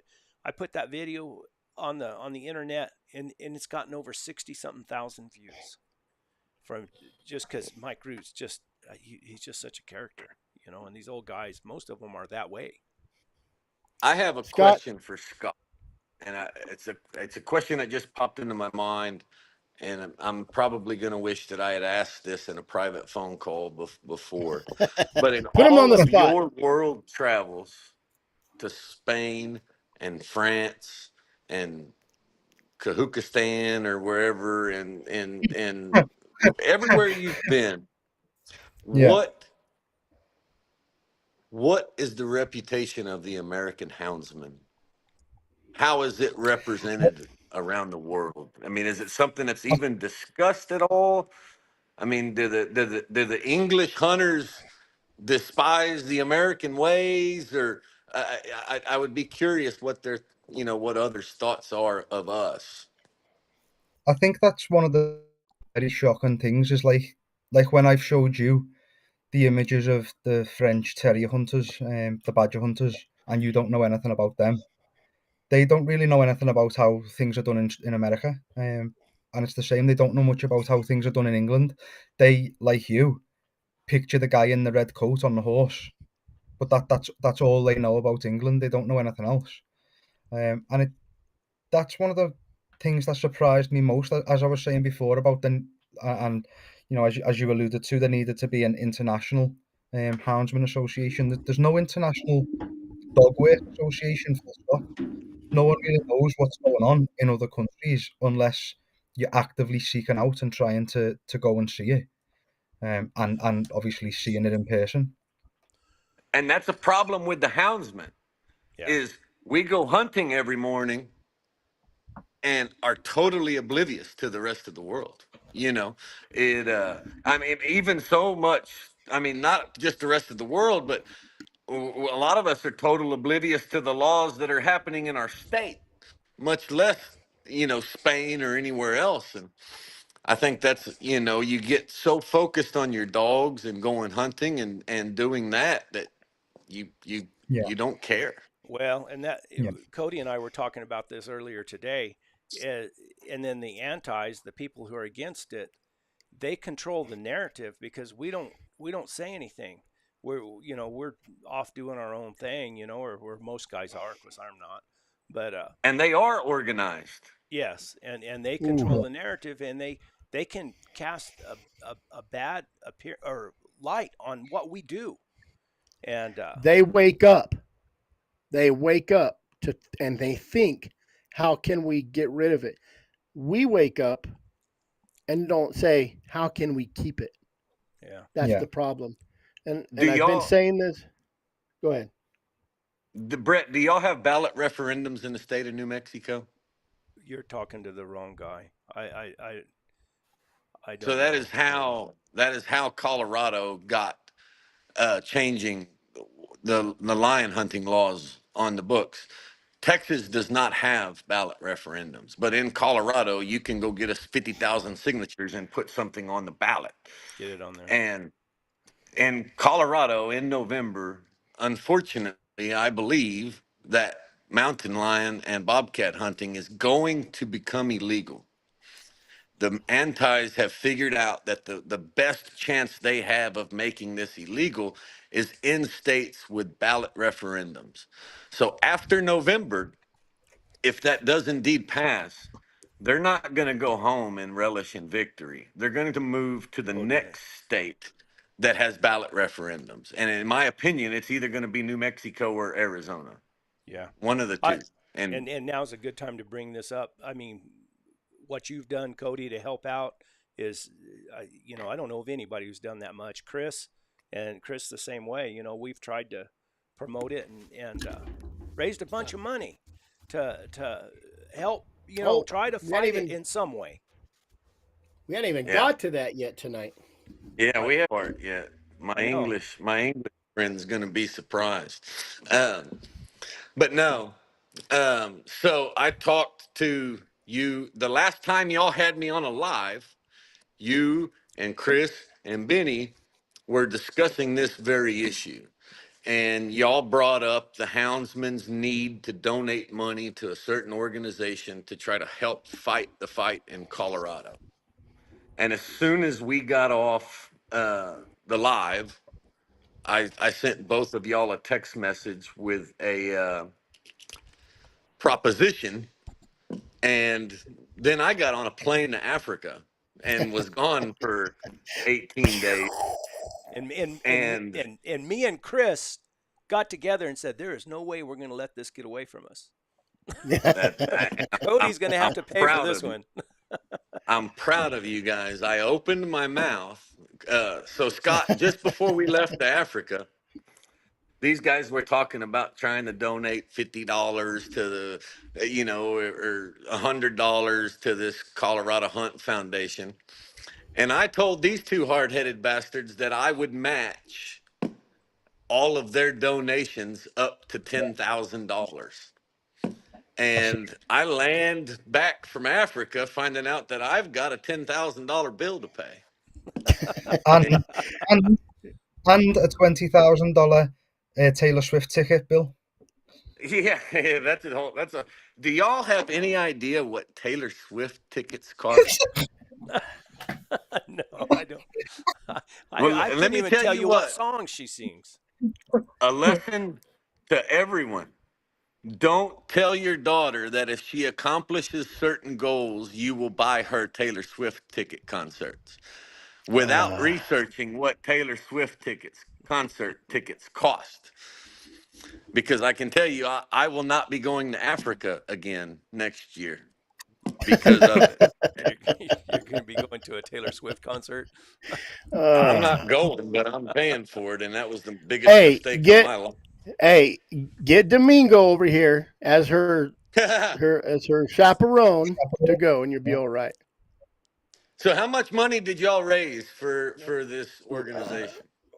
So Cody calls me and he says, what did we raise? And I told him. He says, it would have been real embarrassing if it was only like $350.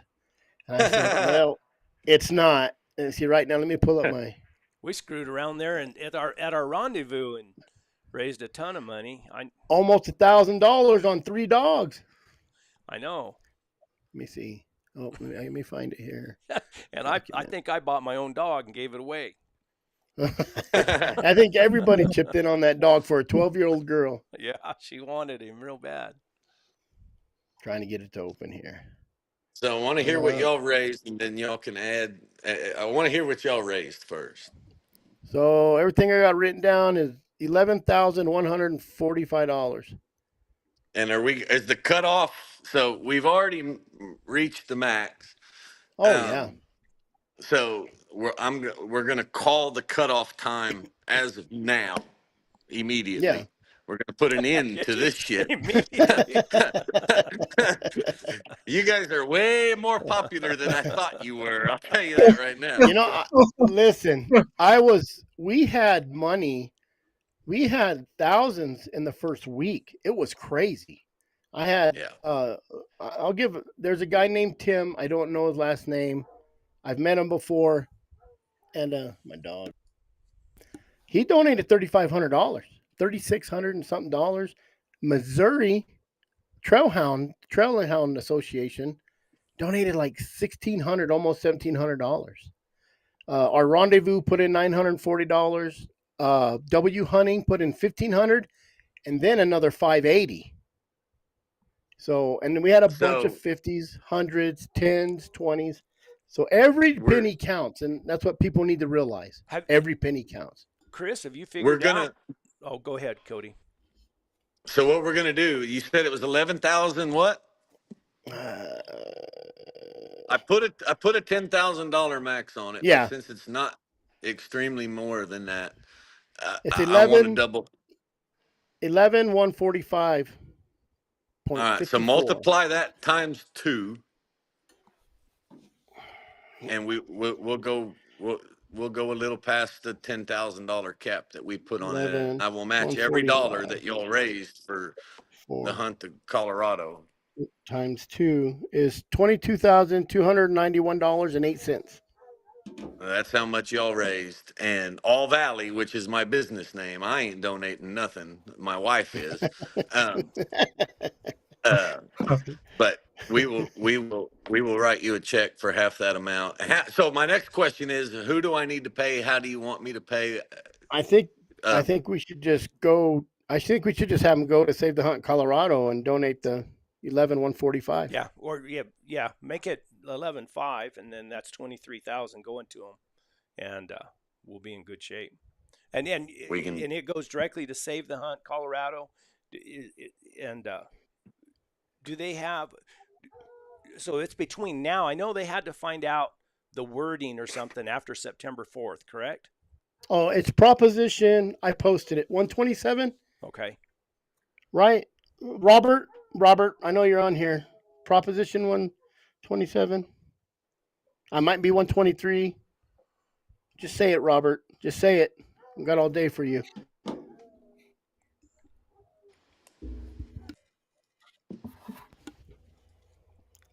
So I don't know. I hope that's enough, in the scheme of, so the bad thing about it is, guys, unfortunately, and everyone needs to know this, y'all just raised $23,000 for the Save the Hunt, for the fight against the antis. And to me and anyone else watching this, that is an ungodly amount of money. That is a ton of money, and it's nowhere near enough. I mean, it's not.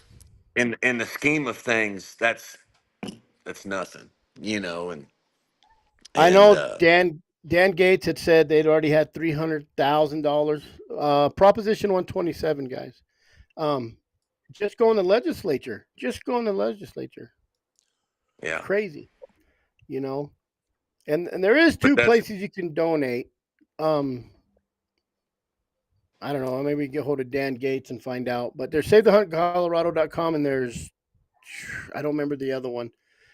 The thing I like about SaveTheHuntColorado.com is there's a person there with his boots on the ground. And you guys could go to CRWM on Instagram. They do a lot of Instagram stuff.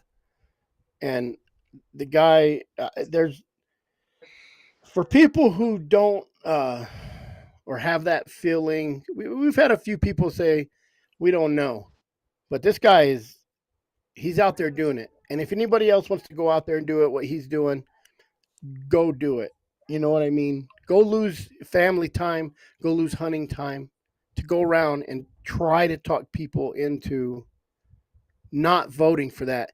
And just because he's not, we were told that they felt that he was kind of rude to us. I don't care. The guy is a speaker and he's out speaking.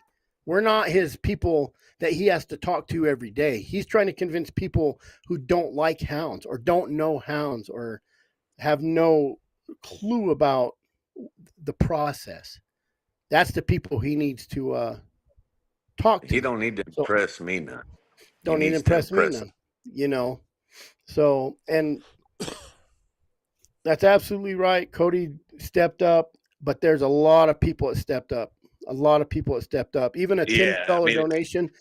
So yeah, every little penny, every little penny matters. And my goal when I said that was, uh, I wanted everybody to feel that the money wasn't going to get donated unless somebody else donated it. All I Exactly. did was match it. And I wanted mm-hmm. everybody to feel that they got a bang for their buck. Exactly. And if you donated $100, you actually donated $200.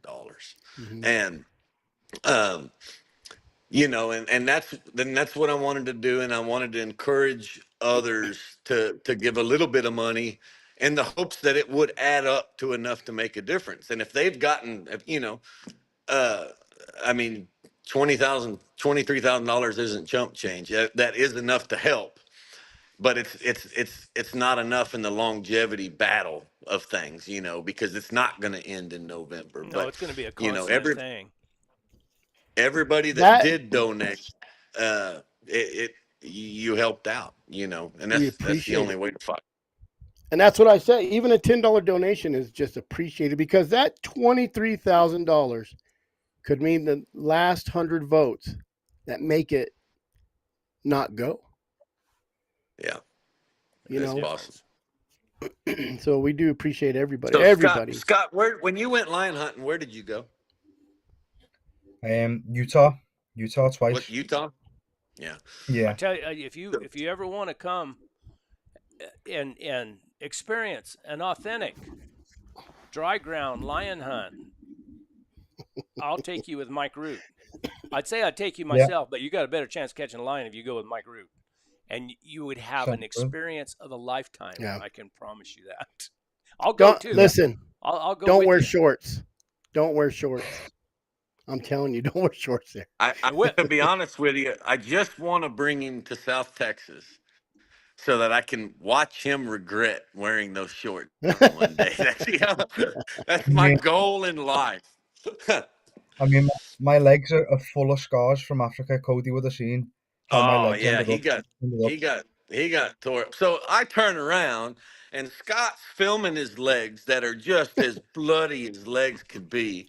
And then you hear him narrating, I just got attacked by the leopard and he's got this blood all over his legs. He's making this bullshit video and then all the trackers are just cracking up laughing. We had a hoot, man. We had a good time. Once in a lifetime hunt. And so we went last year and we did tree a leopard, a young one. We did get after a female, but we didn't get one caught. And then we went back this year and it, you know, from a financial aspect, on day 8 and day 9, you start thinking, I was able to pull this together 2 years in a row. I'm not going to be able to do it a third year, and so that doubt you were talking about starts coming into play, and then I'm like, God dang it, it's not. And of course, a lot of these hunts, you go on a leopard hunt. The leopard hunt costs X amount of dollars, but the big money doesn't get paid unless you kill a leopard. But just the trip is very expensive, and the tickets, and of course I'm paying for my dad to go over there with me too, so it all kind of add up, and as it's going by, and then you trail it and you don't catch it, and then it disappears, then it disappeared for But days. We couldn't find its tracks, and you start going, man, maybe in 10 years when I'm 50 I'll get to go again, but I'm not going to be able to spend this kind of money 3 years in a row. I shouldn't have done it 2 years in a row. And and and then all of a sudden it's just treed. It happens, as y'all know, it happens in the blink of an eye. And Oh, no. Gavin went from the shittiest houndsman in the world to the best leopard hunter I know. Let me tell you, buddy. That's right. He's a king, man. I don't know. I'd have been like, Scott's kind of being my bad luck charm here. I might have Ah, to leave him the next thought, time. the thought crossed my mind multiple times. I think it Scott crossed my could mind. land Guys, I'll be right anywhere back. in the United States. I think Scott could land anywhere in the United States, and he'd have an open door to go hunt anywhere. Now, if you want Absolutely. to come to Arizona and film some trashy dogs chasing what they're not supposed to put it in chapter 13 of what you're not supposed to do, come on over. I'll show you. Perfect. And that's the beauty of the hound hunting community. And because of the work that Scott's done, and because of the devotion that he has shown to documenting this, you're absolutely right. Scott could land at any airport Mm-hmm. in the United States and get a houndsman to come pick him up He for could free he could to go post take a he bunch could of post on pictures. Instagram. Someone come pick me up in Houston, Texas, or Los Angeles, even anywhere, Yeah, and you'll have somebody pick you up yeah. just to document And it. that And that's going that to be says a a lot great. about the American houndsman. You That's know, going to be a it great book too because it's so international. Like you said, I didn't even think they hunted hounds like that over in any other yeah. country. You don't So know what you don't know, and Scott's no. full of information that we don't know. Hmm. And I I, would I highly suggest that y'all can talk now that y'all all know each other. Y'all can Yep. talk and do some work together in the future, because he's he's done some really cool stuff. Yep. And But and enjoying his job. yeah, yeah, and I mean, I can talk for hours, and I can spout off dog after dog that I've seen work that you don't even know exists. Um, yeah. and it's just mental. Some of the dogs that I get to work, and the little bits of information that I get to find out. Oh, just But amazing But stuff. just always remember, Scott, that all the dogs you've seen, a South Texas running walker is the best. I've yet to see a South Texas running walker. Yep. And I can't allow you to see them because the myth would die, and then you'd see the reality of the situation. So Cody, Yeah. the only person that probably won't pick you up from the airport. Yeah, I'll, I'll Yeah. send you. I'll send somebody to go pick you up. Man, that's good stuff. But That's good stuff. I've been blessed in recent years to do a little bit of Jaguar work, and I would really like to share that with Scott and the world, and um, so I'm gonna try. We're gonna try to set it up. There's the Jaguar work that I have an opportunity to do with a couple of different people. um getting them to let someone come photograph it is the most difficult part of it, probably. But uh I have actually made arrangements with a certain permit in a certain place, and I have provided some collars and stuff that they really don't have that they need in exchange for filming it to be specific part of the permit. And we'll see if it works out, but hopefully it will. Fingers crossed. Speaking of tracking collars, what do they use in Africa? What do they use it over there? His freaking handheld would not work with American collars. The English Garmin is on a different Yeah. frequency. Did y'all know you that? know what? No, I know that through I worked at a pellet mill, wood pellets for stoves, and we ordered a remote for a big chute dump, and they couldn't get it to work, and they had it there for 2 years, and I got there, and I'm like, why we got a new one? Why aren't we using it? And I called them, it was like 415. They're like, oh no, that's UK stuff. You need the 180.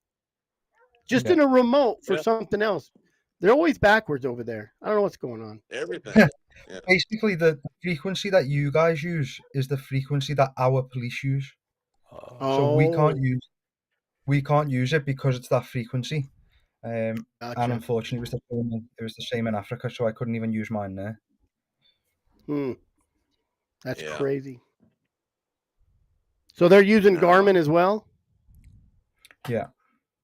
You guys use pretty Garmin? much the standard everywhere in the world, Scott? Yeah, they're using Garmin in Spain, but they're also using dog trace in Spain as well.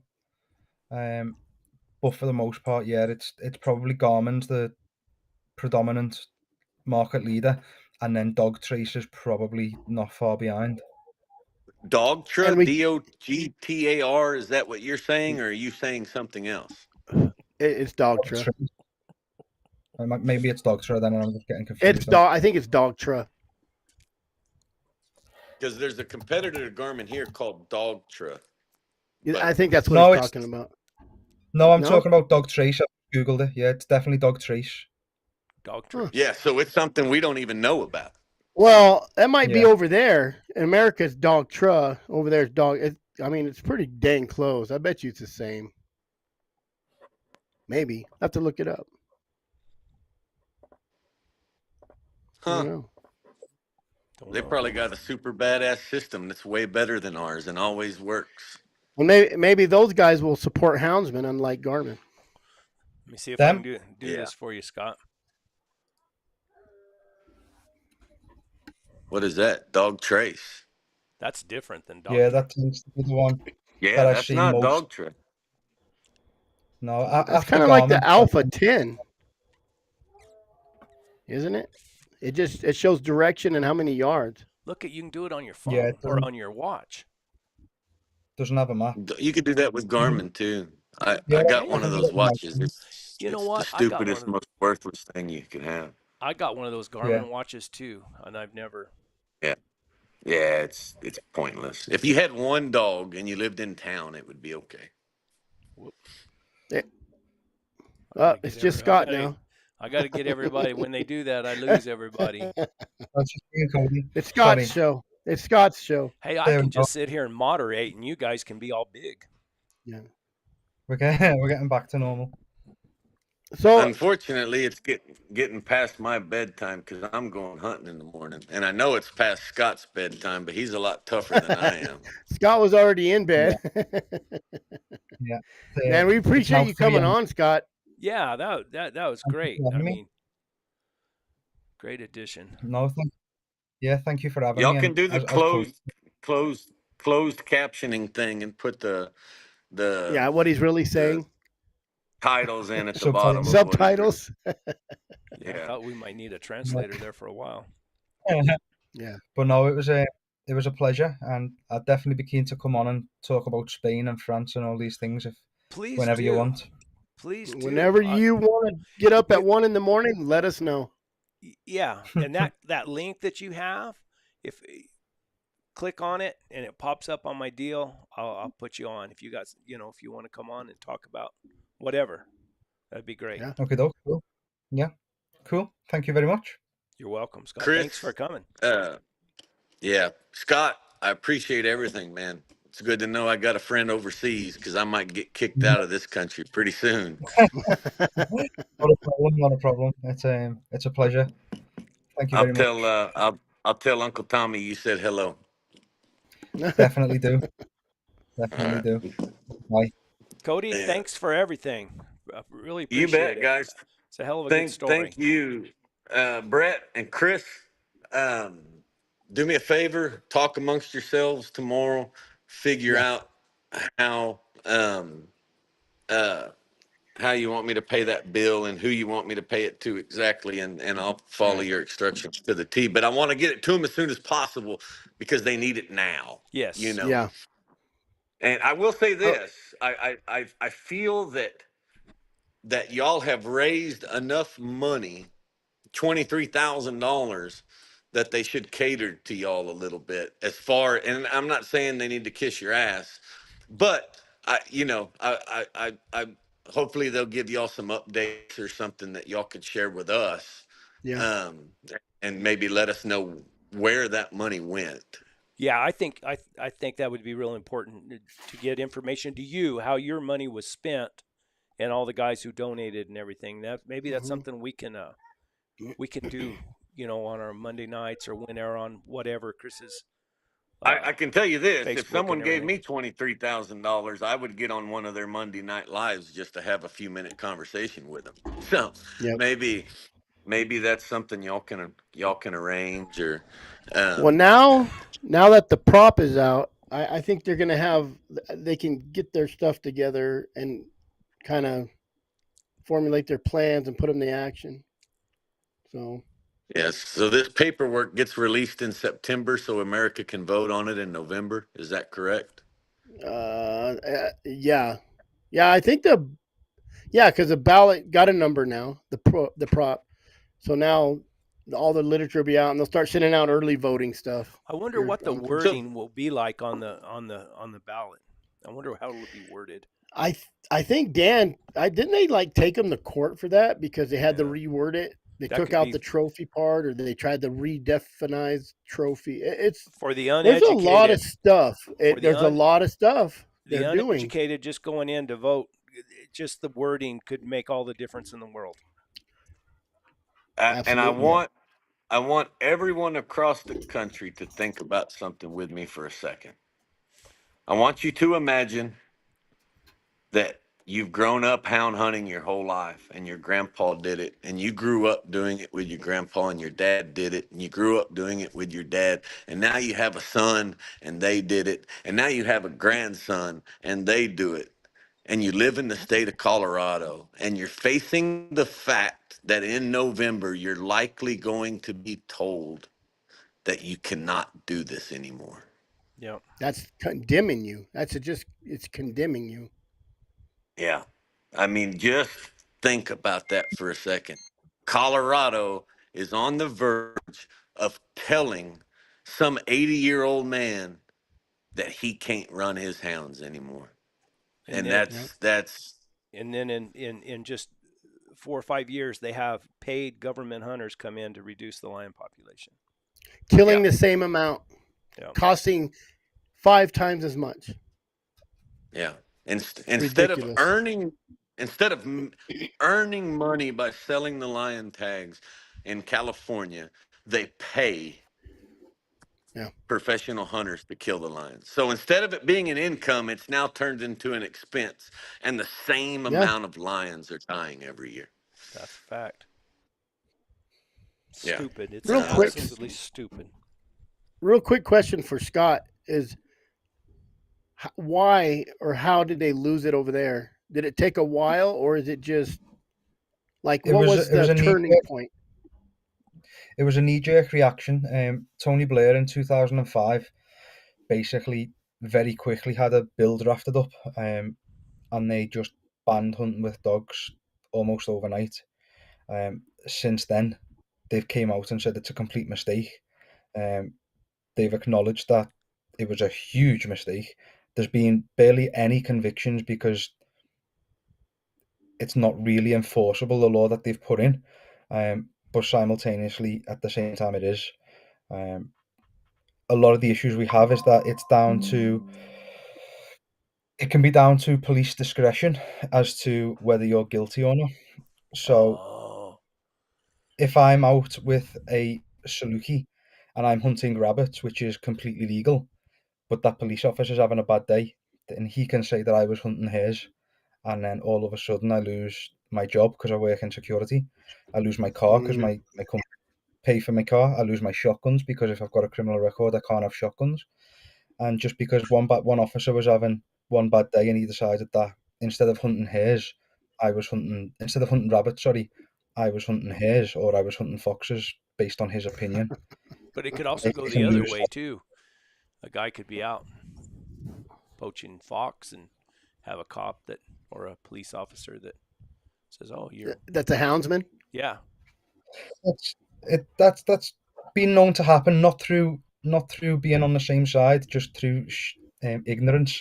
The police don't always know what a rabbit Oh, they is. don't know. Compared, Yeah. I mean, I assume that's happened. I wouldn't know it's happened. But that's the sort of thing. Yeah, it's always every day's a risk if you want to go out and hunt in the UK. You don't know. Be careful what you say. We got undercover people here watching us. It's no different than a game warden here. You know what I mean? It's at the discretion. Are they? I mean, is there still large sections of private land in England where these hunts take place? Because obviously, so Colorado. What percentage of the state of Colorado would y'all say is public land, guys? I don't know about. I think they have quite a bit of Robert public land. Robert Chase. A, Robert a Chase. majority Robert's of in the it, I would Colorado say. Houndsman Association. Robert Chase. What's the We private don't have land there, Robert? we don't have much big bits of public land. A few miles at most. It's a small country. It blew my mind when I came to America and I seen how big everything was, and I think it'd blow your mind if you came to the UK and you seen just how small everything is. It's very rare that you're going to get 2 miles without roads going through it. Yeah. Scotland and America's Exmoor getting and smaller every day, though. Yep. yeah, Yeah. but there's like Scotland and Can Exmoor find and out how parts of much Wales and public land things there like is. that. There's still going to be areas where there's big open untouched bits of land, but they're going to be privately owned or they're going to be leased grazing lands, or there's always something. So my There's point to there's that no is, so if Texas were to outlaw hunting with hounds, yeah, I would still be able to hunt with hounds and no one know about it. I mean, yeah. but because there's large private sections of land that are fenced off, you don't have a key to get in them. By no means The is this a problem we future have, admission of guilt, but 22. There's the problem we have, 22 million acres of public land in Colorado. Just in Colorado, 22 million acres. What do you got? Colorado is 48% public, 43% so these public. guys, So 104. Brett goes out and hunts land that anyone can hunt. It's yeah, public we don't have land. that. We're Yeah, We public don't have land that in owners. Texas. Yeah, we don't no. have that in Texas. We, Texas we, is we, all private. we just have private land. There's no public land that you can hunt on. And the problem with our private land is it's pretty much strewn nationwide with public footpaths that cut right through it. So you can be on private land doing whatever you're doing, but there can be someone walking through that private land on the public footpath, and they're perfectly within their right to do it. And whatever their beliefs are, their beliefs are. Well, I mean that I owned a piece of property. I had 60 something acres that was completely surrounded by public land, and mine was private. But there was a public road that went right through the middle of it. I could Yeah. put a gate on it, but I couldn't lock it, and they would have to open the Yeah. gate and shut it. But they had right to go to drive through that land. So you got Colorado with 22 million, New Mexico with almost 23 million, and Arizona with 30 million acres. Yeah, That's a lot of public land. That's Oh, a lot of yeah. public land. Yeah. I mean, we are lucky when it comes to that. Yeah. I mean, I don't ever think about I can just saddle up. And here I and go where I want. understand. I understand that public land has to be stricter rules because here in Texas, If this guy owns 10,000 acres and he wants to kill every animal that walks on it, it sucks, but it's his land. He can kill them all, but it's not going to affect anything because he's got less than 1% of 1% of 1% of the private land around it. Public land, anybody can come in and do whatever, and make animals go extinct. So it is important to have, different regulations for public land in Colorado than versus private land in Texas. So I get that, but And they're all big on multi-use. That Yeah. there's all kinds of. I mean, they, Logging, mining, yeah, exactly. hunting. You want me to tell you another story where Cody opened his mouth and almost got hung? He says, "Chris, if you have an extra a seat at that table, I'm going to fly to Arizona and go to that Bighorn Sheep Society banquet." And he calls me and I said, I filled it up. He goes, "Oh man, thank goodness." I said, "But I might have a guy who's going to donate $900 to buy another table. So don't open your mouth too much." Yeah, I shut up real quick after that. You've already got one table filled, so you don't need me. But it, so Scott, in England, is there other hunting that's popular? Non-hound hunting? I mean, is it very big or Yeah, no? so Birds. in terms of with dogs, well, as Brett said, there's a lot of game shooting, driven pheasants and rough walked up or wild fowling for geese and ducks and things like that.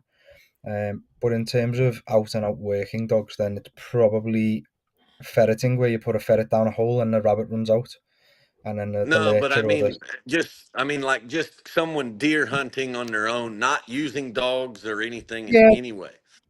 deer stalking is fairly popular, but it tends to be in certain areas, and then the people who manage certain areas tend to get quite a lot of that area, and it becomes quite exclusive. How are the relationships between the non-dog hunters with the dog hunters? How is that relation? Because here in Texas, we have way more deer hunters and hog hunters and javelin hunters and exotic hunters that don't use dogs in any way. Yeah. And then we have dog hunters, and there's a lot of conflict there sometimes. A lot of times Sometimes, the yeah. two don't like each other very much. We have that There, same there problem can be, here. yeah, there can be in that there's a lot of people when a lot of dog men were made illegal overnight, and they didn't necessarily stop their way of life. And then there's a lot of deer stalkers who think that they own the deer, and sometimes the dogs are maybe catching them deer, and it causes issues. But Yeah. who owns what? It's one of them. It's a tough Yeah. scenario. I think you'd be here. I think you'd be surprised at the people who don't really know anything about hunting with hounds. I mean, you run into somebody and they're asking about the dogs, or because of the videos I make, they'll ask about the dogs. They'll say, "Well, what's that antenna? What are they doing? What do you do with those dogs?" And you explain it to them, and I have yet to really run into anybody. Well, when I was up on my property in the mountains one time, I ran into a turkey hunter that was upset, but most of the time they're real fascinated with it. How does it work? What do they do? And so most of them, they don't know anything about it, and that's why I think that it's so important to try to control the narrative. That if Yeah, they hear first from somebody and they see that vision of a bunch of screaming dogs barking at the bottom of a tree, and that's all they see, it might leave a bad impression. yeah. Yeah. Or the one video on Facebook that went viral because it shows dogs ripping something apart. Oh, Yeah. yeah. Yeah, there's no need for that. I mean, I mean, of course, I've been guilty in the past, but it's Yeah.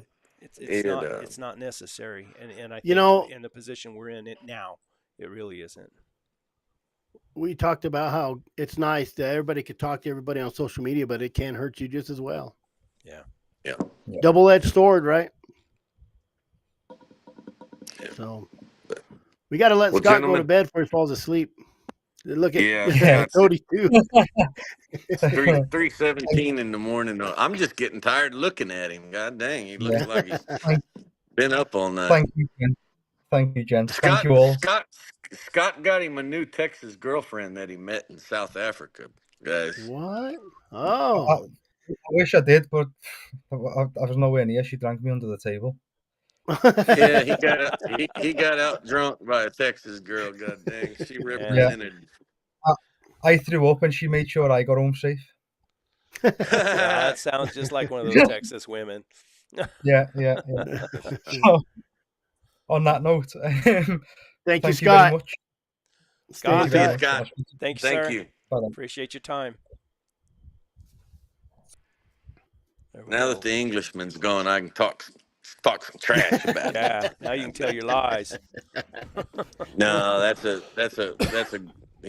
only Englishman that I've ever befriended, and that's the only one I know. But if they're all like that, England's a good place to be. He's all right, guys. Y'all will get along with him very, very well. It'd be fun to have to come on, you know, with his experiences and everything that he's bring his pictures and stuff. That'd be cool. Yeah, and y'all could even kind of stretch it out and do a region at a time. Maybe every couple of months get Scott to come on. And tonight we're going to talk about France. And then Yeah. the next time we'll talk about Spain and Well, who thinks about France and hounds? I would never. France Yep. and hounds, like They have those French hounds. What are they? Big old, like a bloodhound type, real good noses on them. I've heard in the past. Yes, they do. Ah, man, Gavin told me about them. I don't remember now though. There you go. But no, I was Speaking of that, where'd Gavin? Where does his hounds come from? What can y'all say that I don't know? it said, until I started watching Brett's or channel, I didn't know that much about Houndsman. Glad I saw him showing a video of riding his mule on the Jornada de Jornada del Muerto, Journey of Death. Muerto. Yeah, I've been hooked ever since. I'm colorblind, so I can't see red very well. I can't read that red text. Look I don't at even that. know how to change that. I can change it. Rowdy Houndsman said, "I'll pay for Cody's seat at the second table." Hey, Brett. Hey, Brett mentioned going too. I'm just saying. If you get a second table, I'll. What am I saying? He said it. He said it. You better I'll watch show yourself, up, and I'm Brett. not good in public in crowds. We're just there to make a presence. That's what I try to tell these houndsmen. You just got to show up and mingle. Somebody tell me to keep my mouth shut. You told yourself when you cut yourself off. It'll be a good time. I think we got to make friends and we got to kind of make a presence. I think that's the problem with houndsmen is we're just horse. Hey, sorry guys. I've worked with those bighorn sheep guys before. I hunted on big. You couldn't say anything about it, but on bighorn sheep range. It says porcelain hounds, salt. Yes. Onions. It's some French stuff, but yeah. One day, me and Brett will go on, not live, and try to fix all this stuff that we think about when we're on live, like the lettering or. I don't know if you saw Cody, but did you have to get a lot of vaccines to go to Africa? No, none at all. Did you None you talk to Art? Tim Brink asked if you talked to Art. Who's Art? I don't know. Let me find it. Arturo. I got a guy that works with me named Arturo. I can ask him something. Here. No, you just have to take anti-malaria medicine while you're there. Doxycycline. Did Cody see where I asked if he ever got the chance to talk to Art? Must be over in Africa somewhere. Yeah, I don't know who Art is. Whoever's asking that. I can't see comments when I'm live. I can see them if I'm watching, but I can't see them if I'm live. Yeah. I spelled that totally wrong.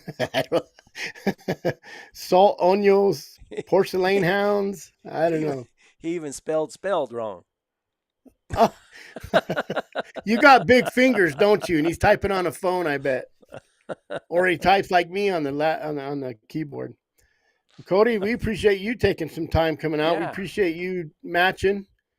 We're gonna appreciate you at the table September 28th. Yeah. I might just have to do it now, as long as there's an airport wherever it's at. Where's this place at? Where's this going to happen Scottsdale. at? Scottsdale. Just let's see what's real close to Scottsdale there. Just all you got to do is they tell got Cody us.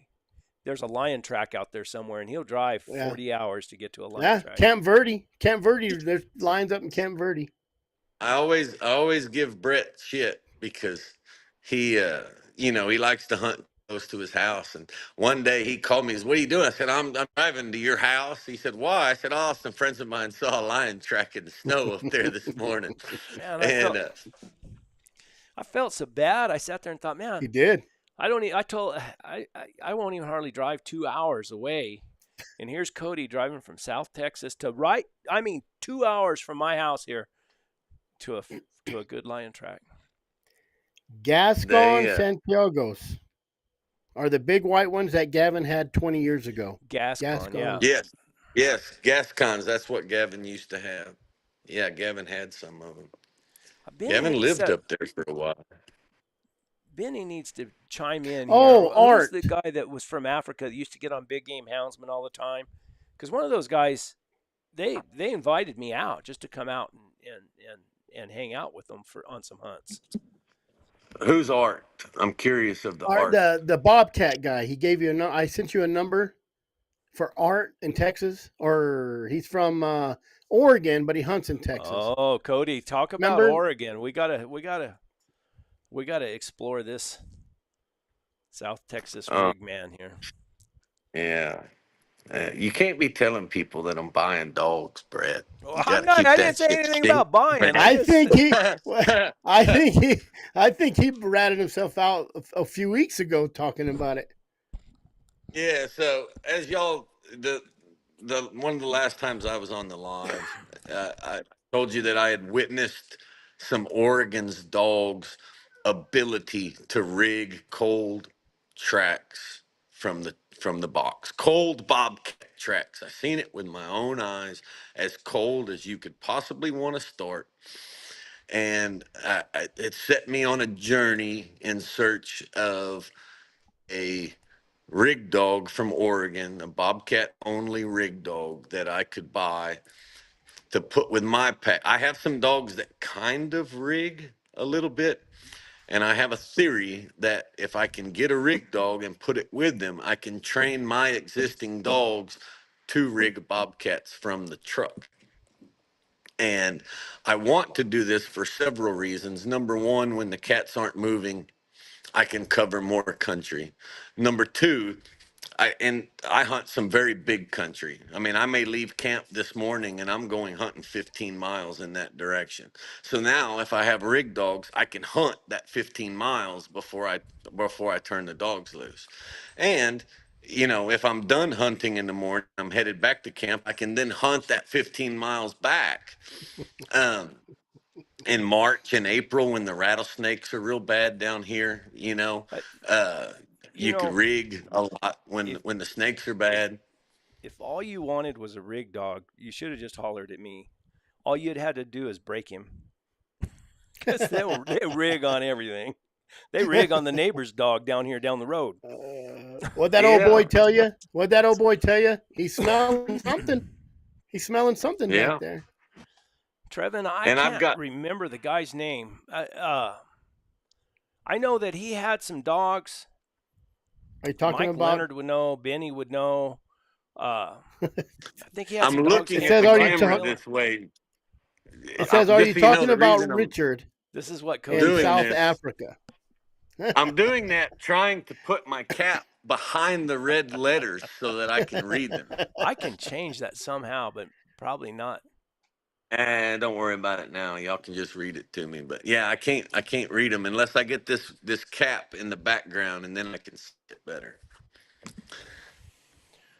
So, what else, guys? That's it. Not much. You I gonna went you hunting Sunday morning, and I had a very good morning. I think it's the first time I've been since I've been back, Hmm. and caught 3 bobcats. So I was very happy that my dog's being laid up for a month wasn't the end of the world. now? Do you have foxes in that country? No, You don't. yes, but not many. Not many. I mean, Not I've enough to seen more worry about. fox in the.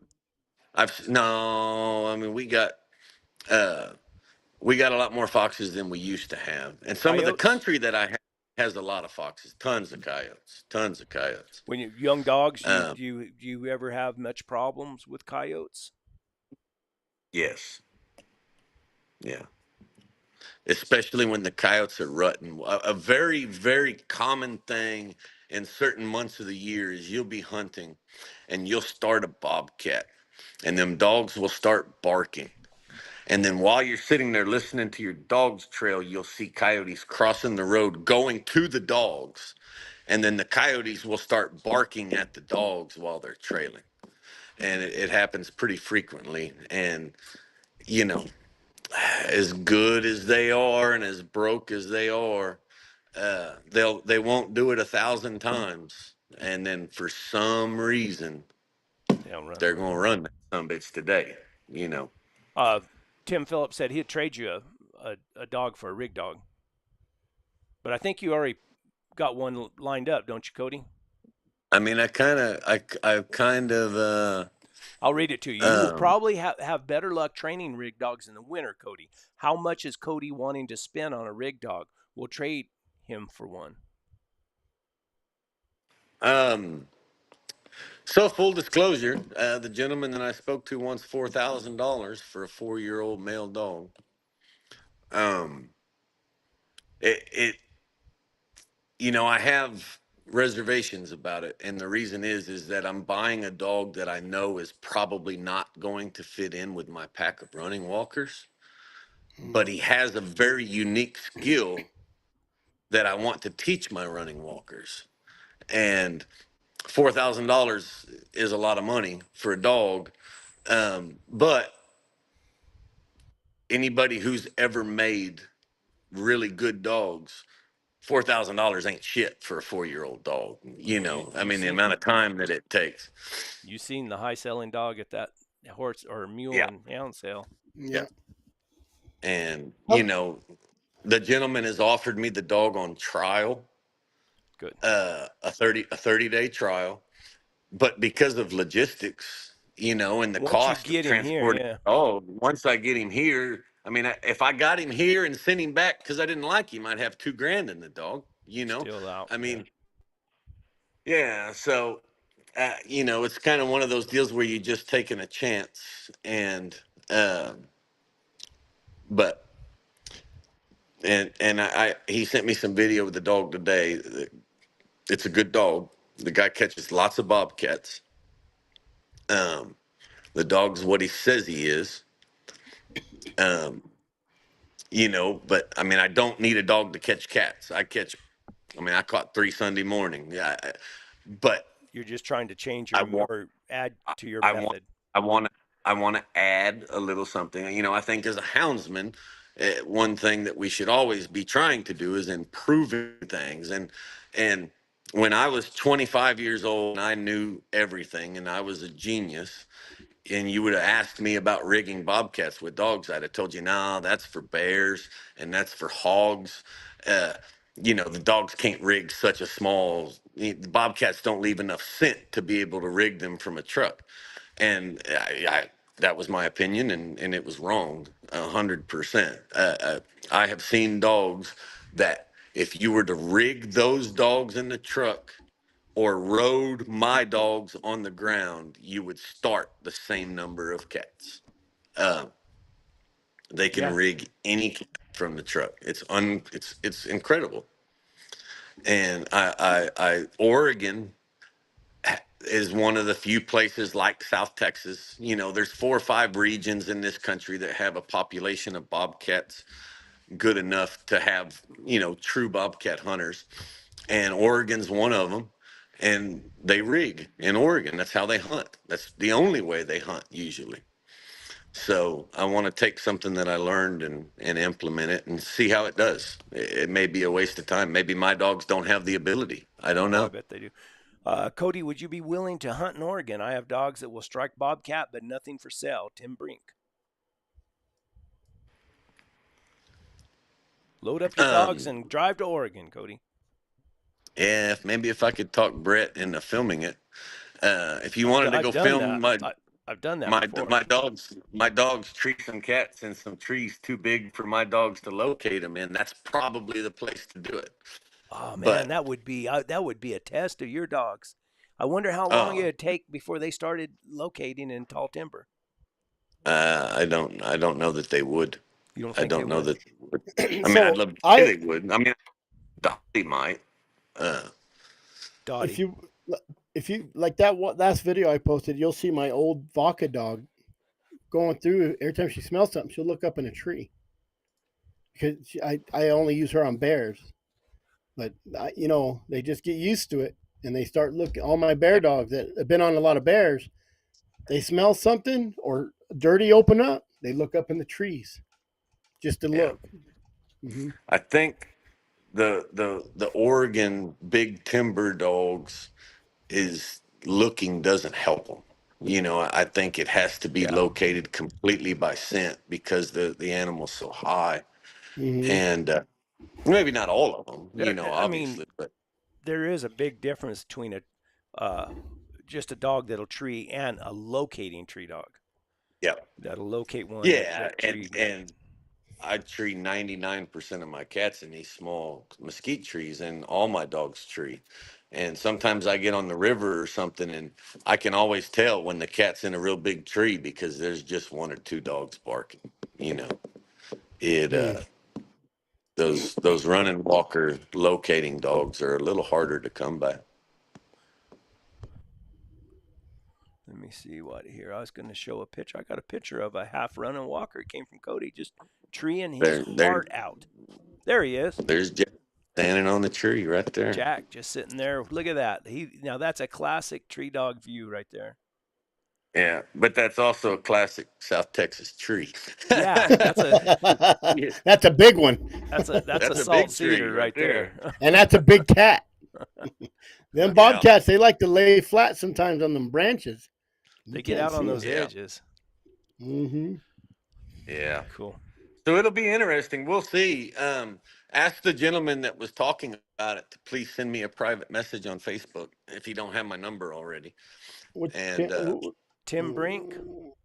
Yeah, it's just Timmy. It's old Timmy dog. Timmy.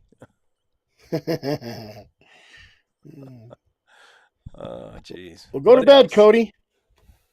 Yeah, but I haven't settled on that dog for certain. But I'm looking. So I want to get Cody over here though for a little while I've got some bobcats located up and down some of these big old washes. I want to see if his dogs will catch one in one of these. Get in the buggy. Hunt South Texas style. I'd like to see it. Don't I've caught a few, but it's maybe an exception. Brent will come down to Texas, because if I go down to Texas, I'm gonna steal some of his metal out of his backyard he has saved up. Yeah, that's right. Bring a trailer. Yeah, I will. That's for sure. Actually, remind me tomorrow, and I'm gonna look on my board and see if we have anything going to Arizona. All right. Sounds good. Make my wife happy. Yeah. Oh. But anyways, yeah. No, I'm back from my trip. I survived Africa. The Englishmen couldn't kill me. The bandits couldn't kill me. The Cape Buffalo couldn't kill me, and I made it back. So. The bug that makes you go to sleep. Yep. Yeah.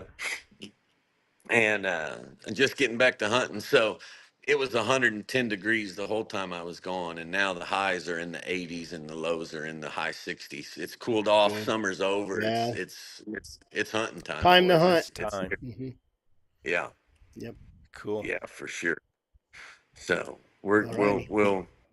we'll be making some rounds pretty soon. One of these days, I'm gonna go hunting in a place that has good phone service, and while y'all are live, I'm gonna hunt. Mm-hmm. And then the minute that I start a cat, I'm gonna send my link in so y'all can zoom in and hear it from start to finish.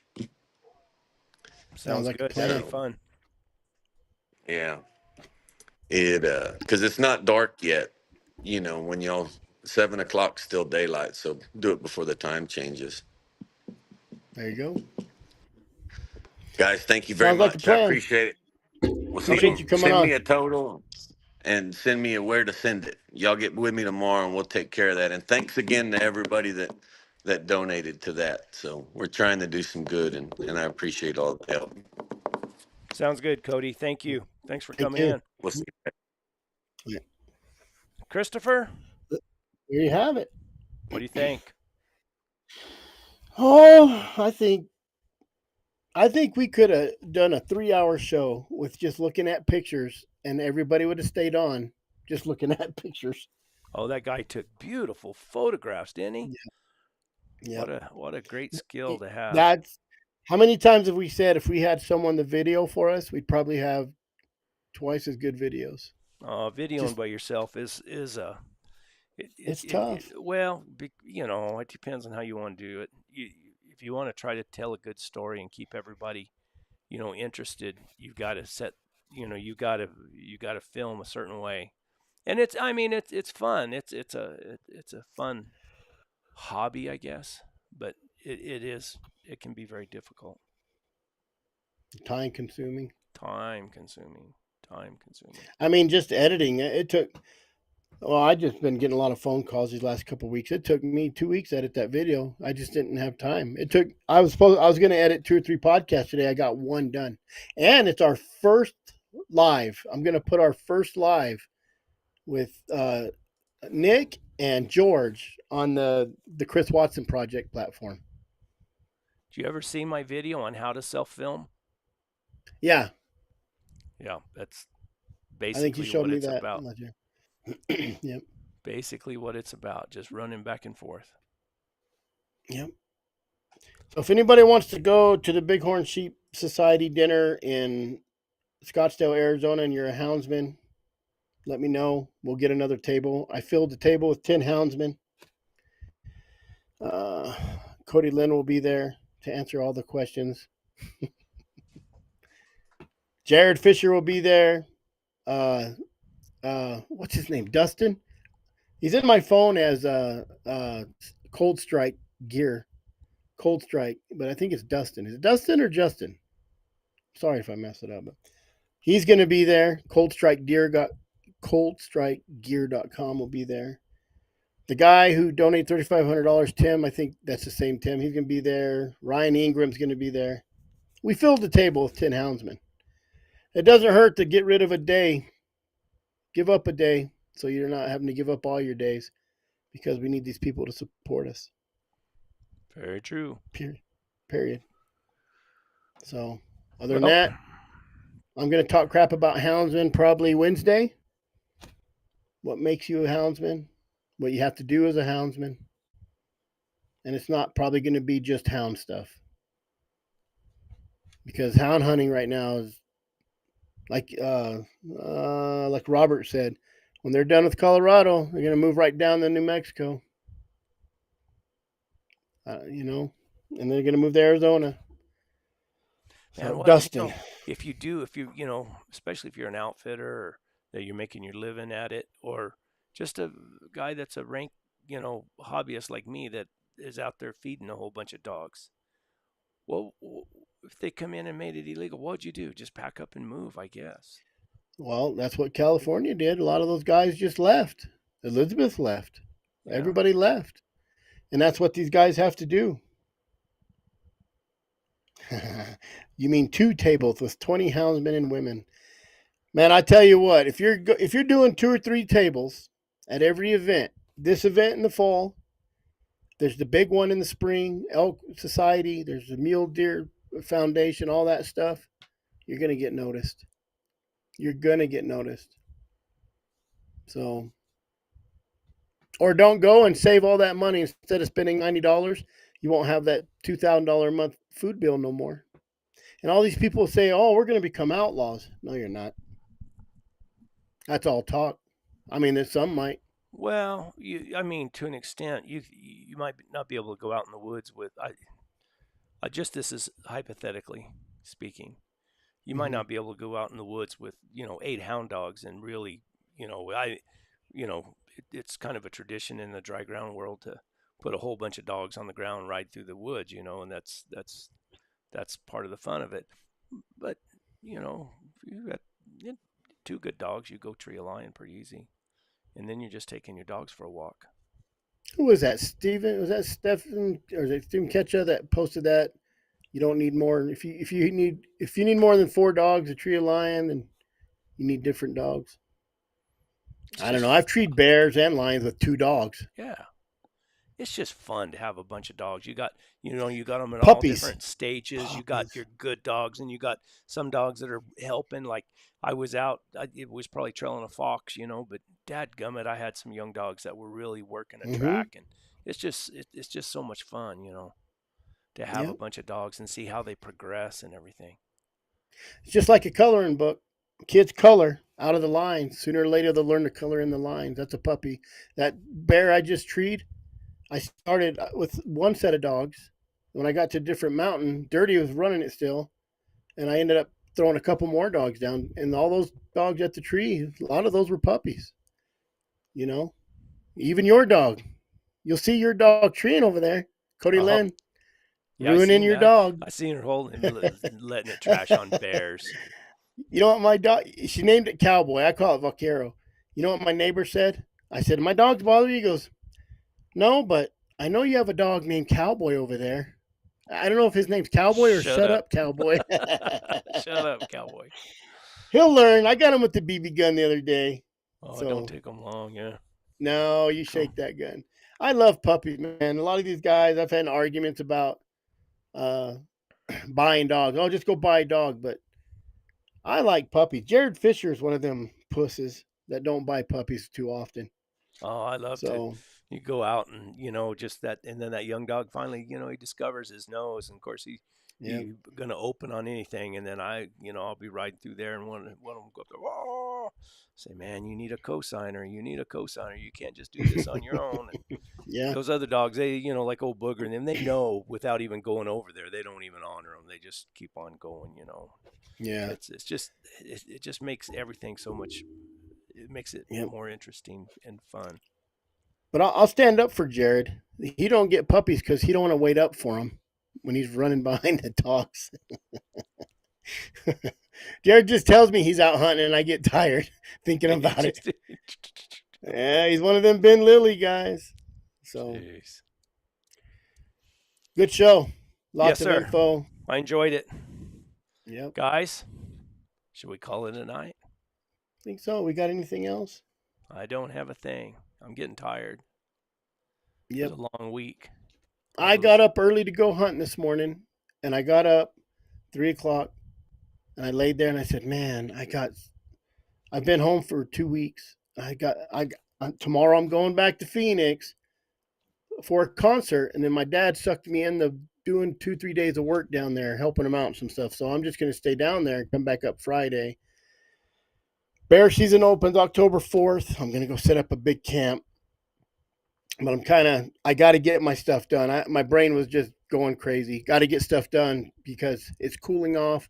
I want to go do some lion hunting. So I was out. I was out yesterday morning at about, before daylight. And then day before that, I made about probably about a 12, 15 mile circle. Too much. It did get a little too hot. Dogs got a little sore footed, but I had to get out after being gone for a week. So, and there's nothing in here right now. I checked all the spots that I usually go to, and no sign whatsoever. You think they'll come in when they're cooling off? Man, there's a lot of rattlesnakes out there. I see a lot of rattlesnake posts right now. I haven't seen many I didn't even run into a rattlesnake last 2 days, and usually I do when I ride that far. But I don't know. I think if there's anything right now, it's still down on the river. They work that river up and down. And I can't, right here where I'm at, you can't hardly hunt the river. It's my coyote dog right here. She's my dog that runs around the yard and goes out and fights coyotes when they come in my yard. Keeps them beat out. Chattahoochee. Mm-hmm. So cool, guys. Alrighty. Chris, thank you. Good work on the Wednesday. On the whatever you call it, the money deal. Did a hell of a good job. So pat ourselves on the back. Alrighty. Good. Maybe it'll be what makes the difference. You never know. It could change that 20,000 could change one boat. That makes the difference. So, guys, thanks for showing up. We'll see you next time. Go over and watch Chris and Anecdote of the Houndsman Wednesday night. I'll be in. I'll pop in for a little while. I think I like to. Yep. Like to drop in. Make an appearance. And see what's going on. So, and then next Monday night we'll be here. I don't know who we'll have. Chris, do you have an email? Yes, I do. Anecdote of a Houndsman at outlook.com. Or look me up on Facebook, Anecdote of a Houndsman. TikTok, Anecdote of a Houndsman. Instagram, Anecdote of a Houndsman. Or cool call beans. Brett on his personal number. Here's the... Yeah, just give me a call. Yeah. All righty. All right, guys. We'll see you Wednesday. Buncha.